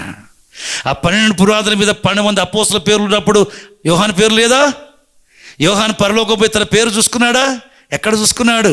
క్రొత్త భూమి మీదకి దిగిరాబోయే నూతన యెరూషలేము పట్టణం యొక్క పునాదుల మీద ఒక పునాది మీద తన పేరు చూసుకున్నాడు ఆయన. అది సాధ్యమైనప్పుడు ఇవన్నీ సాధ్యమే. విశ్వాస విషయంలో భాగ్యవంతులుగా ఉండాలి ప్రియులారా. సంఘ కాపరికి ఏం చెప్తున్నాడో సంఘానికి కూడా వర్తిస్తుంది. సంఘములతో ఆత్మ చెప్పుచున్నమాట పరిశుద్ధాత్ముడు సంఘాలకి, కాపరికి యేసుప్రభు చెప్తున్నాడు. ఏమైనా చూడండి, దేవునికి స్తోత్రం. మనలో కూడా ఆర్థిక బలహీనత ఉండొచ్చు, మెటీరియల్గా బలహీనతగా ఉండొచ్చు, విద్యావిహీనమై ఉండొచ్చు, గొప్పగా కూర్చుకున్న మనకేం లేకపోవచ్చు. కానీ దేవుని విశ్వాస విషయంలో మాత్రం తక్కువగా ఉంటాకి ఫీల్లేదు. దేవుని అందరి విశ్వాస విషయంలోనూ భాగ్యవంతుడుగా, ధనికులుగా ఉండాలా. ధనిక స్త్రీగా, ధనిక పురుషుడిగా ఉండాలి. విశ్వాస విషయంలో భాగ్యవంతుడిగా ఉండాలి. దేవునికి స్తోత్రం, దీర్ఘమకలుగాక. జార్జ్ వైట్ఫీల్డ్ అనే ఒక దైవజనుడు ఉండేవాడు పూర్వం. ఆ కాలం మందు గుర్రాల మీద సేవ చేసేవారు. దాదాపు జాన్ వెస్లీ కాలం అది. ఈ జార్జ్ వైట్ఫీల్డ్ అనే వ్యక్తి తన సహచరుడు ఇద్దరే కలిసి గుర్రాల మీద సేవ చేసేవారు. ఒక గ్రామం విడిచిపెట్టి ఒక గ్రామానికి వెళ్ళేటప్పుడు ఒక భిక్షగాడు జార్జ్ వైట్ఫీల్డ్ని భిక్షం అడిగాడు. గోల్డ్ కాయిన్స్ 2 ఉంటాయి, అవి తీసి ఆ వ్యక్తికి వేసాడు. పక్కన సహచరుడు ఏమన్నాడంటే, మనకున్నది ఆ 2 వానికిస్తే మన పరిస్థితి అంటే, ఒక అవసరం ఉన్న వ్యక్తిని దేవుడు మన ముందు పెట్టాడు, వాడికి కావాల్సి మన దగ్గర ఉంది, ఇచ్చేస్తాం. మనకు అవసరం వచ్చినప్పుడు దేవుడు మన అవసరం తీసాక ఎవరో పెడతాడు అని చెప్పాడు ఆయన. అని చెప్పేసి ఏం చేశాడు తెలుసా? ఇంకా ఏమీ లేదు, 2 కాసులు ఇచ్చేసిన తర్వాత వారిద్దరు గుర్రాల మీద వేరే గ్రామానికి వెళ్తున్నారు. అరణ్య మార్గాన పోచుండగా ఒక వ్యక్తి గుర్రం మీద ఎదురొచ్చేసి, నీ కోటు తీయ అన్నాడట. ఈయన వేసుకున్న కోటు తీసేసాడు. జార్జ్ వైట్ఫీల్డ్ ఇటీ అంటే ఇచ్చేసాడు. ఈయన వేసుకున్న కోటు ఆయనకి ఇచ్చాడు. జార్జ్ వైట్ఫీల్డ్ ఆ వ్యక్తి ఇచ్చిన కోటు వేసుకొని ఈ కోటు ఆయనకి అతను వేసుకొని వెళ్ళిపోయాడు. వీరిద్దరూ నా కోటు తీసుకుని వెళ్ళిపోయాడు, ఏంటి సంగతి అనుకుంటూ మాట్లాడుకుంటూ పోతున్నారు. ఈ లోపల వెళ్ళిపోయిన వ్యక్తి మరలా వెనక్కి తిరిగి ఆగండి అన్నాడు. వీళ్ళిద్దరూ భయపడ్డారు. మొదట వచ్చేమో కోటు తీసుకున్నాడు, ఇప్పుడు వచ్చి చంపేస్తాడేమో భయానికి ఏం చేశారంటే గుర్రాలకు వేగం పెంచి వేగంగా వారి ఎదుటిన గ్రామంలోకి వెళ్ళిపోయారు. గ్రామంలోకి వీరు వెళ్ళిపోయారు, కానీ వాడు తరుముకుంటూ వచ్చాడు, కానీ గ్రామం లోపలికి రాలా. లోపలికి వెళ్ళిపోయిన ఆ వ్యక్తి రాకపోయేసరికి ఎందుకు తరిమినట్టు మనల్ని ఆలోచిస్తుండగా విస్కీ కంపు కొడుతుంది ఆయనకు. ఈ కోటు ఈ కోటు కంపు కొడుతుందని చెప్పి దాన్ని తీస్తుంటే గల్లగల్లని సౌండ్ వచ్చింది. గల్లగల్లని సౌండ్ వస్తే అది విప్పేసరికి ఏముంది తెలుసా? దాంట్లో చూస్తే గోల్డ్ కాయిన్స్ చాలా ఉన్నాయి. అసలు సంగతి ఏంటంటే, ఈ కోటు మార్చుకున్న వ్యక్తి ఎవరంటే దొంగ. వాడు ఎక్కడో దొంగతనం చేసుకుని వచ్చాడు. ఈ కంపు కొట్టే కోటు ఇచ్చేసి మంచి కోటు తీసుకుందామని ఇచ్చాడు. ఆ ఇచ్చేటప్పుడు కాయిన్స్ తీసుకోవటం వాడికి అప్పుడు జ్ఞాపకంలో లేదు. ఇచ్చేసిన తర్వాత వారు ఊళ్ళోకి వెళ్ళిన తర్వాత ఇది కంపు కొడుతుంది విప్పినప్పుడు కాయిన్స్ దొరకగా అప్పుడు వైట్ఫీల్డ్ అన్నట్టు సహచరుతో ఏమని, వానికి ఇచ్చేస్తే మనకి ఎట్లా అన్నావు కదా, అవసరమైన వ్యక్తి మనం ముందు పెట్టేటప్పుడు మనకు కలిగింది మనం ఇచ్చేస్తాం. మనకు ఎంతో అవసరం ఉంది, అక్కడ 2 కాయిన్స్ ఇవ్వకపోతే దేవుడు వాంతో మనకి ఎన్ని ఇప్పించేవాడా? అక్కడ ఇచ్చేది 2 కాయిన్సే, కానీ ఇక్కడ దేవుడు మనకి ఎన్నో ఇచ్చాడు. దేవునికి స్తోత్రం. ఇదేం తెలుసా? మనకు అవసరం ఉన్నప్పుడు ఎవరు అరేంజ్ చేస్తారో చెప్పి చూడు, అది విశ్వాసం. వాడికి అవసరం వచ్చిన వ్యక్తి మన ముందు పెడితే మనం ఇవ్వగలిగాం. మన అవసరంలో దేవుడు ఎవరన్నా అరేంజ్ చేస్తాడన్నది విశ్వాసం. దేవుడికి స్తోత్రం. అందుకని యేసు ప్రభువు చెప్పాడు, రేపటిని గూర్చి చింతించొద్దు. రేపటి దినము ఆనాటి సంగతుల గురించి అది చింతిస్తాట. నువ్వు చింతించొద్దు. నువ్వంటే ఎవరు? విశ్వాసి. నేను విశ్వాసి. రేపేంటి యాంటీ క్రైస్ట్ వస్తే ఎట్లా? అవసరం లేదు. రేపు క్యాష్లెస్ సొసైటీగా మారితే ఎట్లా? త్రిబుల్ సిప్స్ చిప్ వేసుకోవాల్సి వస్తే ఎట్లా త్వరగా వస్తుంది, తొందర లేదు. దేవుని స్తోత్రం. ఎట్లా? రేపటికి చింతించవలసిన అవసరం లేదు. దేవునికి స్తోత్రం. ఈరోజు పరిస్థితుల్లో విశ్వాసం ఉపయోగించుకో. అదే అలవాటుని ఆత్మ అభ్యాసం చేయబడింది. రేపు ఇంతకంటే పెద్ద వచ్చినా నీ విశ్వాసం ఉపయోగించగలవు. దేవునికి స్తోత్రం. దేవుని కలుగాక. ఈ చివరి దినాలలో లోకమును జయించు విజయము మన విశ్వాసమే. విశ్వాసం లేకుండా లోకాన్ని జయించడం అసాధ్యం. నీ కలిగిన దాన్ని గట్టిగా పట్టుకోవాలి. దేవుని యందు విశ్వాసమే. దేవునికి స్తోత్రం. మంచిది. సంఘ కాపరి, నీ శ్రమను ఎరుగుదును, నీ దరిద్రతను ఎరుగుదును, అయినను నువ్వు ధనవంతుడివే. విశ్వాస విషయంలో ధనవంతుడు, పరలోక విషయంలో నువ్వు ధనవంతుడు. ఒక వ్యక్తి పరిశుద్ధాత్మతో నింపబడ్డట్లయితే బైబిల్ స్పష్టంగా చెప్తుంది. ఎఫెసీ పత్రిక 1వ అధ్యాయం 3వ వచనంలో వాడు పరలోక విషయంలో ఆత్మ సంబంధమైన, శారీరక సంబంధమైన కాదు, ఆత్మ సంబంధమైన ప్రతి ఆశీర్వాదము వానికి అనుగ్రహించబడను. క్రీస్తులోని విశ్వాసం వల్ల తండ్రి అయిన దేవుడు నీకు అనుగ్రహించిన ఆత్మ సంబంధ ఆశీర్వాదం ఏంటి? పరిశుద్ధాత్మ. నీవు పొందిన పరిశుద్ధాత్మ ఆత్మ సంబంధమైన ప్రతి ఆశీర్వాదం, ఆత్మ సంబంధ ప్రతి ఆశీర్వాదము పరిశుద్ధాత్మ వల్ల నీ ఆత్మలో ఉన్నాయి. నువ్వు ధనవంతుడు. పరిశుద్ధాత్మ నింపుదల లేదు, బాహ్యమంది నీకు ఎన్నన్నీ ఉండని. నేను ధనవంతుడు అనుకుంటావు, ఆత్మ విషయంలో దరిద్రుడు. లవోదికే సంఘ కాపరి దరిద్రుడు, దిగంబరి, దౌర్భాగ్యుడు, దిక్కుమాలవాడు, గ్రుడ్డివాడు. యేసు ప్రభువు చెప్తున్నాడు. స్మరణ సంఘ కాపరి నీవు ధనవంతుడు అని చెప్తున్నాడు. అని చెప్పి ఏమంటున్నాడు? యూదులు కాకయే, యూదులమని చెప్పుకొని సాతాను సమాజం వారి వల్ల కలిగే దూషణ నేను ఎరుగుదును. స్మరణ సంఘ కాపరి క్రైస్తవులు కాకయే, క్రైస్తవులను చెప్పుకునే సైతాను సమాజం ఉందే, వాళ్ళని దూషిస్తున్నారు. ఈయన డాక్టరీన్ వేరు, ఈయన లెక్క వేరు, నిన్ను దూషిస్తూ ఉంటారు. వాళ్ళ పని నిన్ను దూషించడమే. చివరి దినాల్లో దూషణ అనేది ఎక్కువవుతుంది.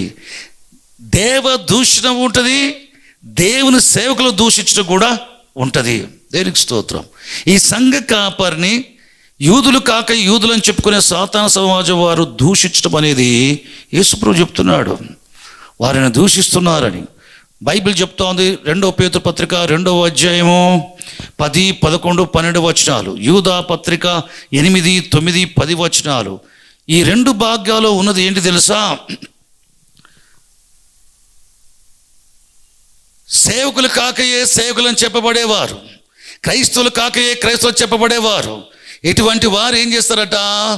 తెగువగల వారినయ్యుండి, స్వేచ్ఛాపరులయ్యుండి, ప్రభుత్వములు నిరాకరించు, అంటే ఈ ప్రభుత్వాలు కాదు, దైవిక ప్రభుత్వాల అధికారాలు నిరాకరించు మహాత్ములను దూషించుచున్నారు. క్రింద మహిమలు అంటే దైవజనులు, దైవ సేవకుల్ని దూషిస్తూ ఉన్నారు అని చెప్తున్నాడు పేతురు. యూదా ఈ చివరి దినాల్లో దేవ దూషణతో పాటు దైవ సేవకులు కూడా దూషించడం ఎక్కువ అవుద్ది. దైవ సేవకులు దూషిస్తే కష్టం. అది దేవదూతలు వీరికంటే బలిష్ఠులై ఉన్నప్పటికి కూడా దూషించడానికి తెగించరు. మిఖాయిలు కూడా వీరికంటే బలిష్ఠుడై ఉండి మోషే శరీర విషయంలో, చచ్చిపోయిన మోషే శరీర విషయంలో సాతానుని దూషించడానికి తెగించక ప్రభువు నిన్ను గద్దించునుగాక అని చెప్పాడట. కానీ వీరైతే తెగించి మహాత్ములను దూషించున్నారు, సేవకులు దూషిస్తున్నారట. అదేవిధంగా యూదులు కాక యూదులు అని చెప్పుకునే సాతాను సమాజం వారు ఈ సంఘ కాపరిని దూషించే దూషల్ని నేను ఎరుగుదును. దేనికి స్తోత్రం. కొన్ని నివాస స్థలాలు, కొన్ని గృహాలు కాపట్యం కింద ఉంటాయి. కీర్తన గ్రంథం రాయబడింది. వారి గృహాల్లో కాపట్యం చాలా డేంజర్. అది హెచ్కేల్ గ్రంథం 28వ అధ్యాయం 15-16 వచనాలు చూస్తే, లూసిఫర్ అనే వ్యక్తి అతనిలో పాపం కనబడేంత వరకు కూడా యథార్థవంతుడై ఉన్నాడట. దేవుని ఎదుట ప్రవర్తన విషయంలో యథార్థవంతుడై ఉన్నాడు. అతనిలో పాపం కనబడే దినం వరకు తన జీవితకాలం అంతా సృష్టించబడి మొదలుకొని యథార్థవంతుడై ఉన్నాడు ప్రవర్తన విషయంలో. అయితే లోపల నువ్వు పెంచుకుంటూ వచ్చినావు. అనేక సంవత్సరాల నుంచి లోపల దేవుని వలె ఉండటానికి నువ్వు పెంచుకుంటూ వచ్చినవే లోపల. అది ఒక్కరోజుతో వచ్చేది కాదు. అది స్టార్ట్ అయ్యి ఉంచుకుంటూ వచ్చాడు, పెంచుకుంటూ వచ్చాడు, పెంచుకుంటూ వచ్చింది. ఎంత డేంజర్ అంటే ఒక రోజులో దేవుడు తోసి పారేశాడు. విమోచించబడటానికి అవకాశాలు ఇక్కడ తోసి పారేశాడు. ప్రభువునందు ప్రియవారులారా, వ్యతిరేకపు ఆలోచనలు మన హృదయాల్లో గూడు కట్టుకుని యుద్ధం ఆరంభమైనప్పుడే వాటిని తృణీకరించడానికి ప్రయత్నం చేయాలా. ఒక గొప్ప దైవజనుడు ఈ విధంగా అన్నాడు, మన తలపై నుండి ఆకాశ పక్షిని వెళ్ళనేకుండా ఆపలేము, కానీ మన తలపై మాత్రం వ్రాలి గూడు కట్టుకోకుండా ఆపుకోగలమట. నీ తలపై నుంచి పక్షులు పోకుండా నువ్వు ఆపగలవా? ఆపలేవు. కానీ నీ తల మీద వచ్చి గూడు కట్టుకోవడానికి ప్రయత్నం చేస్తే ఆపుకోలేవా? ఆపగలవు. అదేవిధంగా వ్యతిరేకపు ఆలోచనలు రాక తప్పవు, కానీ భిన్నమైన అభిప్రాయాలు రాక తప్పవు, కానీ అవి గూడు కట్టుకోవటానికి నువ్వు స్థలం ఇవ్వద్దు. గూడు కట్టుకోవటానికి అవకాశం ఇవ్వద్దు. ఎప్పుడు అవకాశం ఇచ్చావో నీ నోట గుండా వ్యతిరేకపు ఆలోచనలు వస్తాయి. నీ హృదయం నిండిందాన్ని బట్టే నీ నోరు మాట్లాడిద్ది. నీ హృదయం నిండిన దాన్ని బట్టి నువ్వు యాక్షన్లో ఉంటావు. ఏ పని చేసినా, నాకు ఒక చిన్న పని అయినా చూస్తే, ఎవరైనా దురుద్దేశం చేస్తే ఆ పనిలో వాళ్ళ హృదయాన్ని నేను చూస్తా, వాళ్ళ హృదయ కాపిట్యాన్ని నేను చూస్తా. దేవునికి స్తోత్రం. ఒక పనిలో కనబడుద్ది, వాళ్ళ మాటలో కనబడుద్ది, వాళ్ళ వెనక అసలు లోపల ఒరిజినల్గా ఏముందని. చాలా ప్రాముఖ్య విషయం. నీ ముఖ కవలికలు చూస్తే పోయి ఇంట్లో కూర్చొని ఏకాంతం ముందు ఆలోచిస్తే దేవుని సన్నిధిలో నీ చూచిన ముఖాన్ని జ్ఞాపకం చేసుకుంటే నీ సంగతి అంతా అర్థమైంది. కాబట్టి విశ్వాసులుగా ఈ మనకు తగవు. హృదయ శుద్ధిని ప్రేమించండి. కాబట్టి నెగిటివ్ థాట్స్ ఎప్పుడు కూడా నీ నోట గుండా వచ్చేటి తెలుసా? వ్యతిరేక పదాలపై దేవుడు దూషణగా మారింది. ఈ సేవకుడు ఆ విధంగా సాతాన సమాజం అనేది క్రైస్తవ సభ అని చెప్పబడి వారితో దూషించబడి జరుగుతూ ఉంది. నెక్స్ట్ ఏం చెప్తున్నాడు యేసుక్రీస్తు ప్రవక్త గురించి?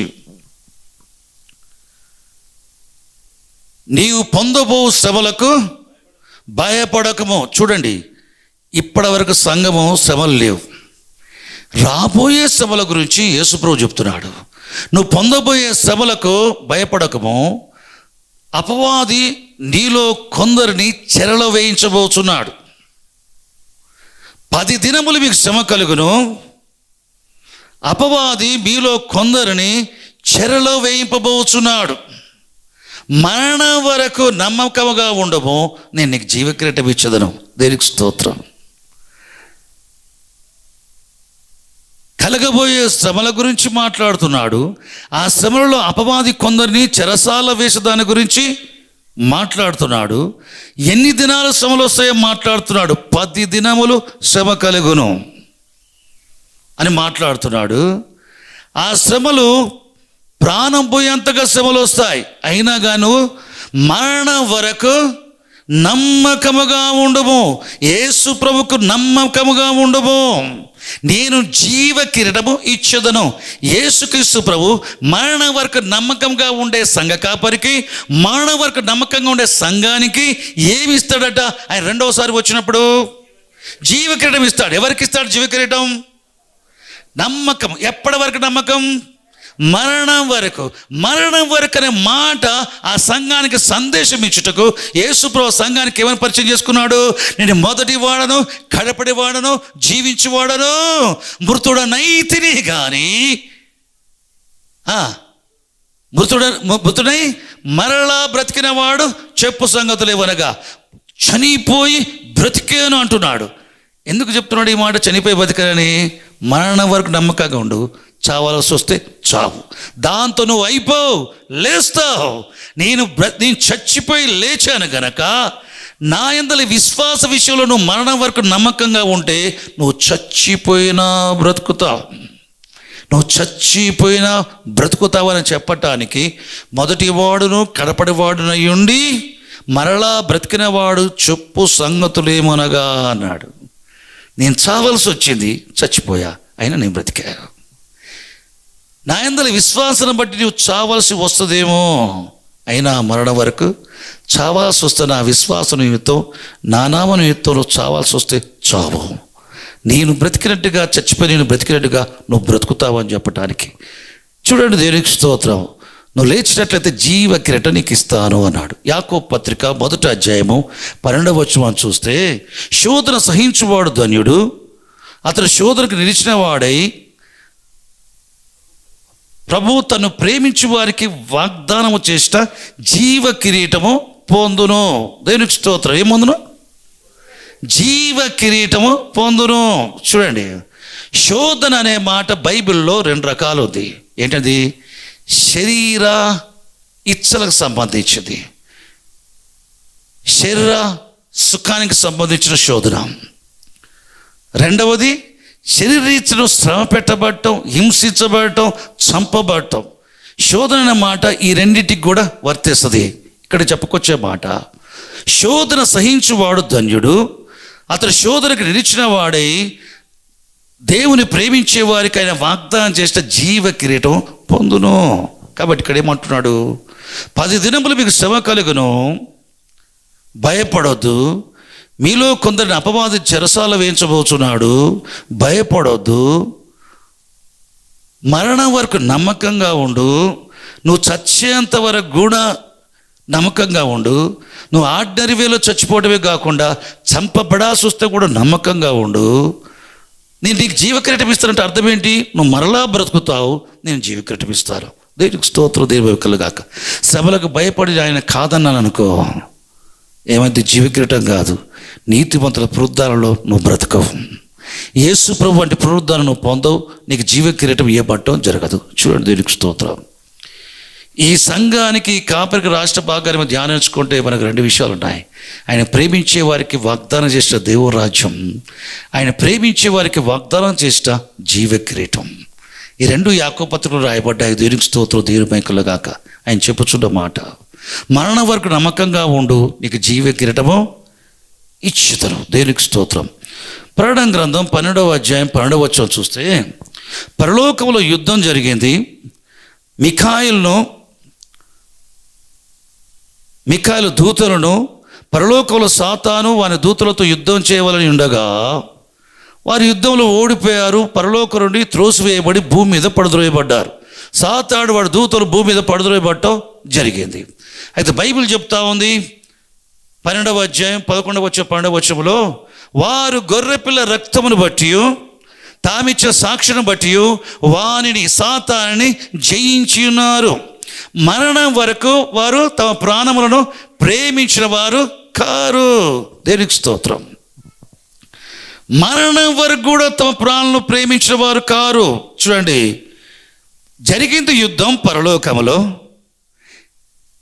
దేవదూతలు మిఖాయిలు యుద్ధం చేయవలసి ఉండగా సాతానుతో మిఖాయిలు యుద్ధం చేయలేదు. మిఖాయిలు దూతలు యుద్ధం చేయకుండానే సాతాను వాళ్ళ దూతలు యుద్ధంలో ఓడిపోయి పరలోకం నుంచి పడద్రోయబడ్డారు. మరి వీళ్ళతో యుద్ధం చేసిన వ్యక్తులు ఎవరు? వీళ్ళతో యుద్ధం చేసిన వ్యక్తులు ఎవరు?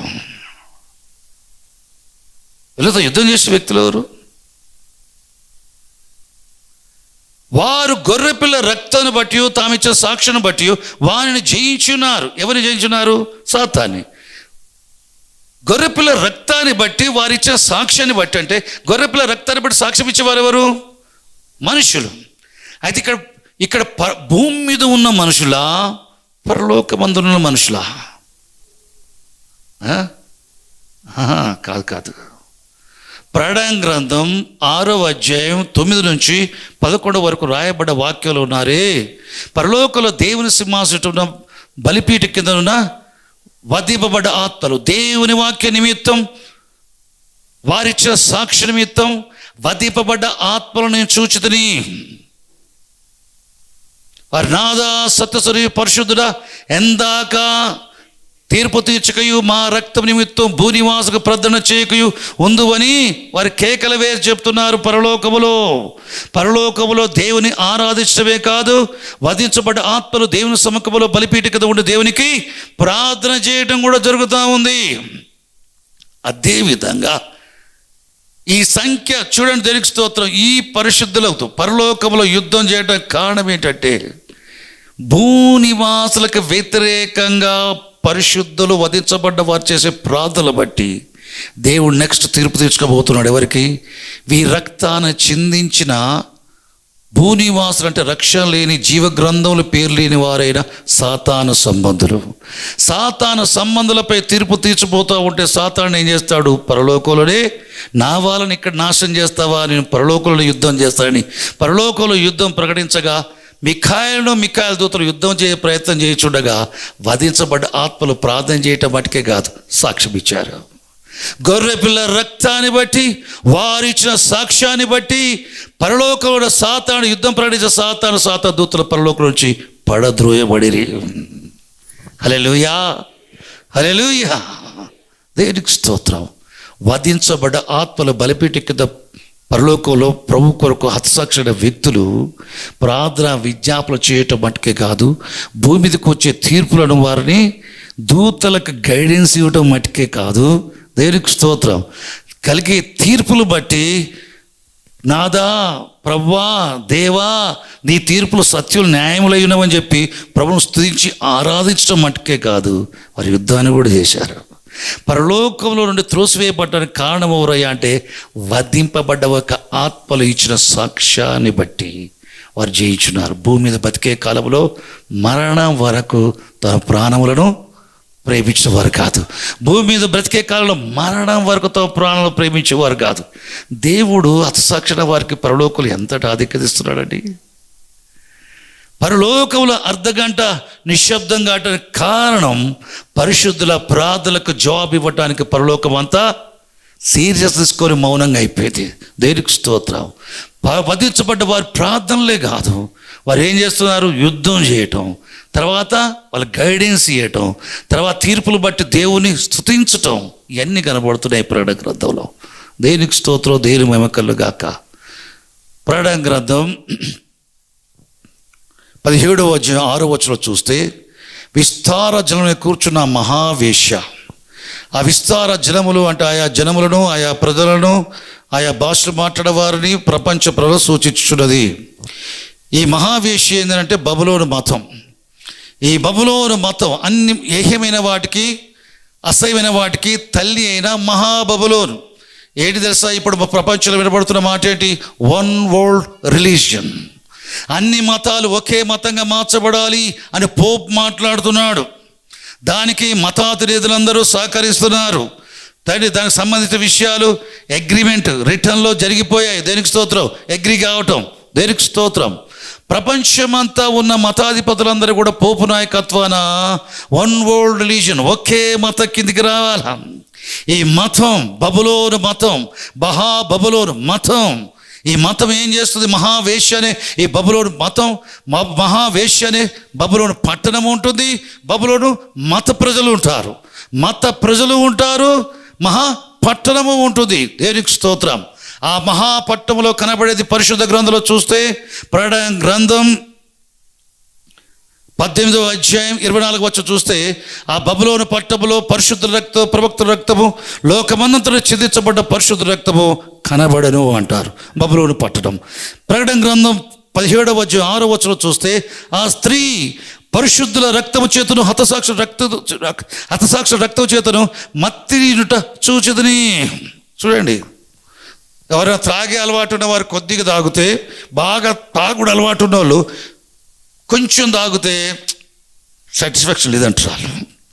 ఏం చేయాలో? ఒక పెగ్గు సరిపోదు, లేపితే బాటిల్ లేపాలంటారు. దేవునికి బాటిల్ లేపితే కొంచెం దాగినట్టు వాళ్ళకు, రెండో బాటిల్ లేపితే మంచి దాగినట్టు, మూడో బాటిల్ లేపితే అప్పుడు మత్తుడైపోతాడు. బాగా తాగితే మత్తు వస్తుంది. అదేవిధంగా పరిశుద్ధుల రక్తముతో, హతసాక్షి రక్తంతో మత్తులు ఉంటామంటే దాని అర్థం ఏం తెలుసా? దేవునికి స్తోత్రం. అనేకులైన విశ్వాసుల పరిశుద్ధుల్ని హతమారుస్తుంది ఈ మతం. ఒకే మతమని లోకములో గనులు గొప్పవారు చెప్తున్నారే మతాధిపతులు, చివరికి దారి తీసేది ఏంటి? పరిశుద్ధులు చంపబడతారు, ప్రవక్తలు చంపబడతారు. యెజబెలు అహాబు కాలంలో యెజబెలు ఏం చేసింది? యెహోవా ప్రవక్తల చంపించటం. ఎవరితో చంపించింది? ఇజ్రాయేలుతో చంపించింది. మతపరమైన ఇజ్రాయేలు విశ్వాస ప్రవక్తలను చంపడం జరిగినట్టుగానే దేవునికి స్తోత్రం. ఈ మతం కింద ఏది ఉండబోతుంది? క్యాథలిక్ ఉండబోతుంది, మహమ్మదీలు ఉండబోతున్నారు, అన్ని మతాలు ఉండబోతున్నాయి. అన్ని మతాలు ఒకటైనప్పుడు పోప్ మాట మెయిన్ లైన్ చర్చెస్ అన్నీ వింటాయి, డినామినేషన్ చర్చెస్ అన్నీ వింటాయి. దాంట్లో దేవుని కృప ఉన్నోడు, నా ప్రజలారా దాని పాపంలో పాలివారు కాకున్నట్లు బయటికి రండి అని అంటే, కృపతో రక్షించబడ్డవారు ఎవరైనా ఉంటే బయటకు వస్తారు తప్ప ఎవరు కూడా శాస్త్ర పరిశీలు సర్దుకెళ్ళి బయటికి రారు. ప్రధానాజకులు అంటే వారు బయటికి రారు, బిషపులు బయటికి రారు, రెవరెండ్లు దాదాపు బయటికి రారు. వారు పోప్ అండర్లోకి వెళ్ళిపోతారు. డినామినేషనల్ మెయిన్ చర్చ్ అంతా కూడా రక్షణ లేని కాపర్లు అందరూ వెళ్ళిపోతారు. వారు కాపర్లు ఎందుకు అయ్యారు? బైబిల్ కాలేజ్ చేసేందుకు అయ్యారు. వారికి ఆర్డినేషన్ ఎవరు ఇచ్చారు? బిషపులు ఇచ్చారు. అభిషేకం లేని ఆర్డినేషన్లు బైబిల్లో లేవు. అభిషేకం లేని ఆర్డినేషన్లు ఇప్పుడు సంఘ కాపర్లు డినామినేషన్ చర్చలకు. వారు ఎటువంటి వారు? ప్రధాన యాజకుల వంటి వారు, శాస్త్ర పరిశీలన వంటి వారు. వారిని అడుగును రక్షించబడ్డావా అని. వారు రక్షణ పొందడం వాళ్ళకే తెలియదు. కానీ సంఘ కాపరులు రక్షణ అనేది ఆ సంఘాల్లో ఉండవు. ఇవన్నీ కూడా పోపంతటుడు చెప్పాడని చెప్పేసి ఏమైపోతాయి? అమెరికా దేశంలో క్రిస్లాం అని చెప్పేసి ఏం చేశారు? ఒక సిద్ధాంతం తయారు చేసి క్రైస్తవులు మహమ్మదీయులు కలిసి ఒకే మత విశ్వాసాన్ని అవలంబించినట్టుగా కలపబట్టాక చేశారు. దాంట్లో కొంతమంది సేవకులు కూడా కలిసిపోయారు. టీడీజేక్స్ లాంటోళ్ళు ఎవరెవరు ఒబామాకు దాన్ని అనుసరించి సపోర్ట్ చేశారు. ఒబామాకి వాళ్ళ మినిస్ట్రీస్ అన్ని కుప్పకూలినాయి. క్రిస్లాంకి సపోర్ట్ చేసినవన్నీ కూడా వారి మినిస్ట్రీస్ అన్ని కుప్పకూలాయి. అయితే గమనించండి, దేవునికి స్తోత్రం. అన్ని మతాలను ఒకే మతగా మారినప్పుడు జరిగేది ఏంటంటే, నిజమైన విశ్వాసుల పరిశుద్ధులు, నిజమైన ప్రవక్తలు చంపబడగా వారి రక్తముతుంది మత్తిల్లిద్ది మతం. One world order, one world religion అంటున్నారు. ఇవన్నీ కూడా పరిశుద్ధుల్ని చంపి పారేట తప్ప ఇంకోటి లేదు. వన్ వరల్డ్ గవర్నమెంట్ అంటే anti Christ government. One world religion అంటే అర్థం ఏంటి? బబులోడు మతం. భూమిలోని ఏకమైన వాటికి అసహ్యమైన వాటికి తల్లి అయిన బబులోడు. అన్ని మతాలకు తల్లిది. పరిశుద్ధుల రక్తముతో, హతసాక్షుల రక్తముతో మత్తులి ఉంట చూచితిని.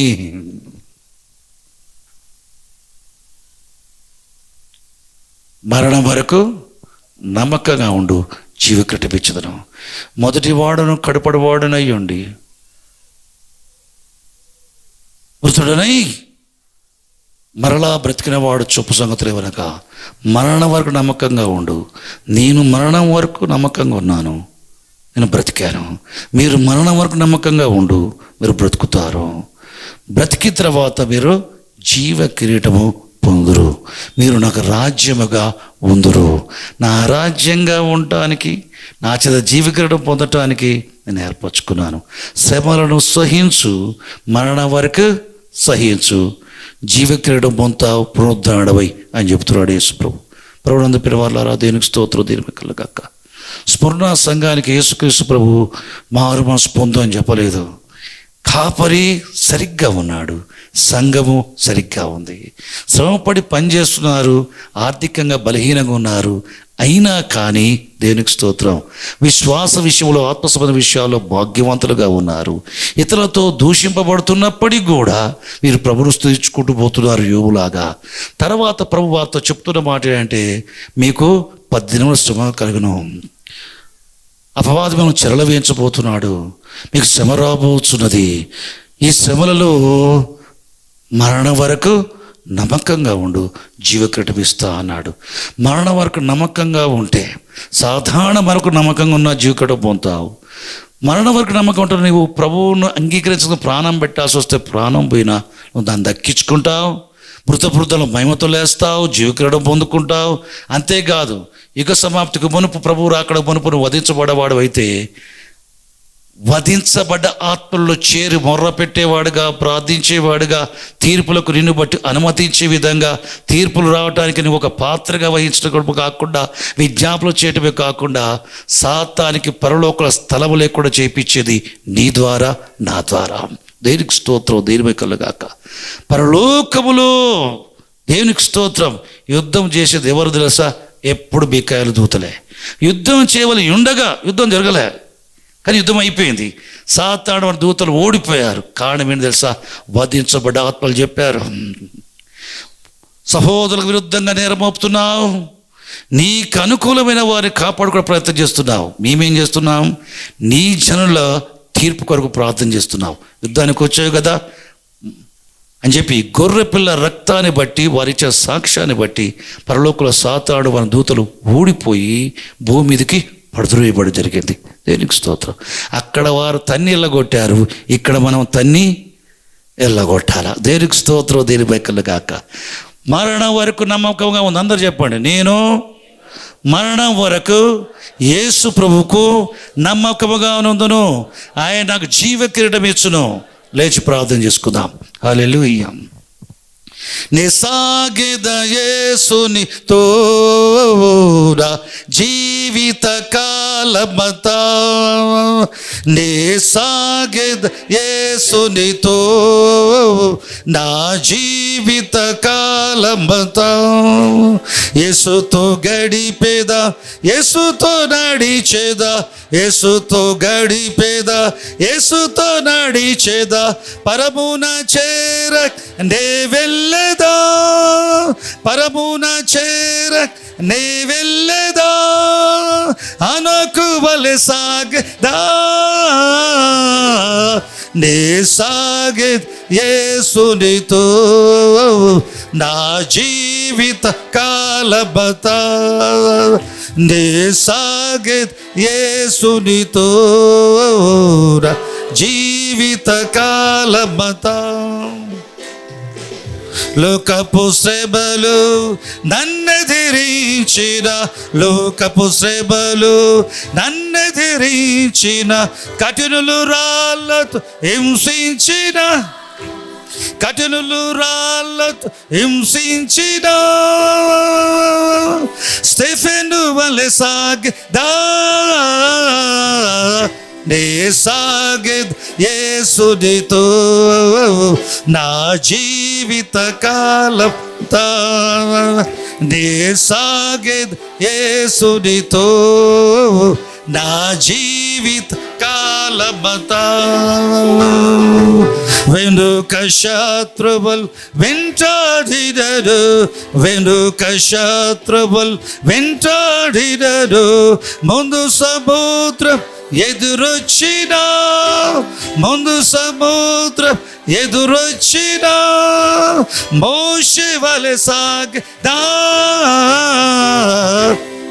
సాగెద యేసునితో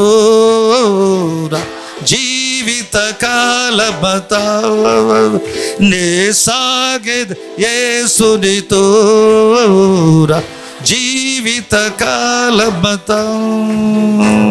బ్రతుకుట క్రీస్తే చావైనా బేలే, బ్రతుకుట క్రీస్తే చావైనా బేలే, క్రీస్తుకై హత సాక్షిగా మారినా, క్రీస్తుకై హత సాక్షిగా మారినా, పౌలు వలె సాగదా, నే సాగెద్ యేసునితో నా జీవిత కాలమంతా, నే సాగెద్ యేసునితో నా జీవిత కాలమంతా. పరలోకన మా తండ్రికి స్తోత్ర ఘనత ప్రభావం చెల్లిస్తున్నాయన. యేసుక్రీస్తు ప్రభు నామములో తండ్రి కనుదృష్టి పాపై నిలిపి మేలు కలిగినట్టుగా బోధించదకై స్తోత్రం. స్మరణ సంఘాన్ని గురించి, సంఘ కాపరి గురించి ప్రభు మాకు బోధించదకై స్తుతి స్తోత్ర ఘనత ప్రభావం చెల్లిస్తావు. ఆ సంఘములో వచ్చి మాతో మాట్లాడావు ప్రభువా. నీ నిమిత్తం ప్రభువా, నీ అందరి విశ్వాస విషయంలో మరణ వరకు నమ్మకంగా ఉండాలని, నీ చేత జీవక్రీడ పొందుతామని మాతో మాట్లాడదకై స్తోత్రాలు చెల్లిస్తావు. యేసుక్రీస్తు నామములో ప్రభువా, లోక విషయంలో దరిద్రుల వారి విశ్వాసుల భాగ్యవంతులు ఇచ్చావు. విశ్వాస విషయంలో ధనవంతులముగా, ఆత్మసమైన విషయంలో ధనవంతులముగా, పరలోక విషయంలో ధనవంతులుగా ఉన్నట్టుగా మనం ఆశీర్వదించండి. లోకరీత్యా ప్రభా బీదలైన వారు కూడా కనికరించి ప్రభా పెంట మీద నుంచి పైకి లేవనెత్త నీవు ప్రభా లేవనెత్తునైనా బీదతనం నుంచి విడిపించునైనా మా పేదరికం నువ్వు సిలువలో భరించావు యేసు ప్రభా, నీకు స్తోత్రం. ఇక పేదరికలు ఉంటానికి వీల్లేదు. ప్రతి బిడ్డ లోకపరం కూడా సమృద్ధిలో ఉన్నట్టుగా ఆశీర్వదించు. సమృద్ధిని దయచేయి, ప్రతి ఒక్కరి సమాధానం దయచేయి, శారీరక స్వస్థత దయచేయి, భార్య భర్తల మధ్య ప్రేమ దయచేయి, ఐక్యత దయచేయి, పిల్లల తల్లులకు విధేయులుగా మార్చు. సంఘ జీవితంలో ప్రభా నీకు స్తోత్రం తండ్రి. నీకు మహిమకర పాత్రగా నీ పనిని పట్టించుకునే వారు కూడా సహాయం చేయి, ఆశీర్వదించండి. నీ రాకడ పర్యంతం ప్రభా ప్రభు యొక్క కార్యాభివృద్ధి యందు ప్రభా నీకు స్తోత్రం. ఎల్లప్పుడూ పాల్గొనేవారుగా పాలు పంచుకునే వారు కూడా సహాయం దయచేయండి ప్రభా.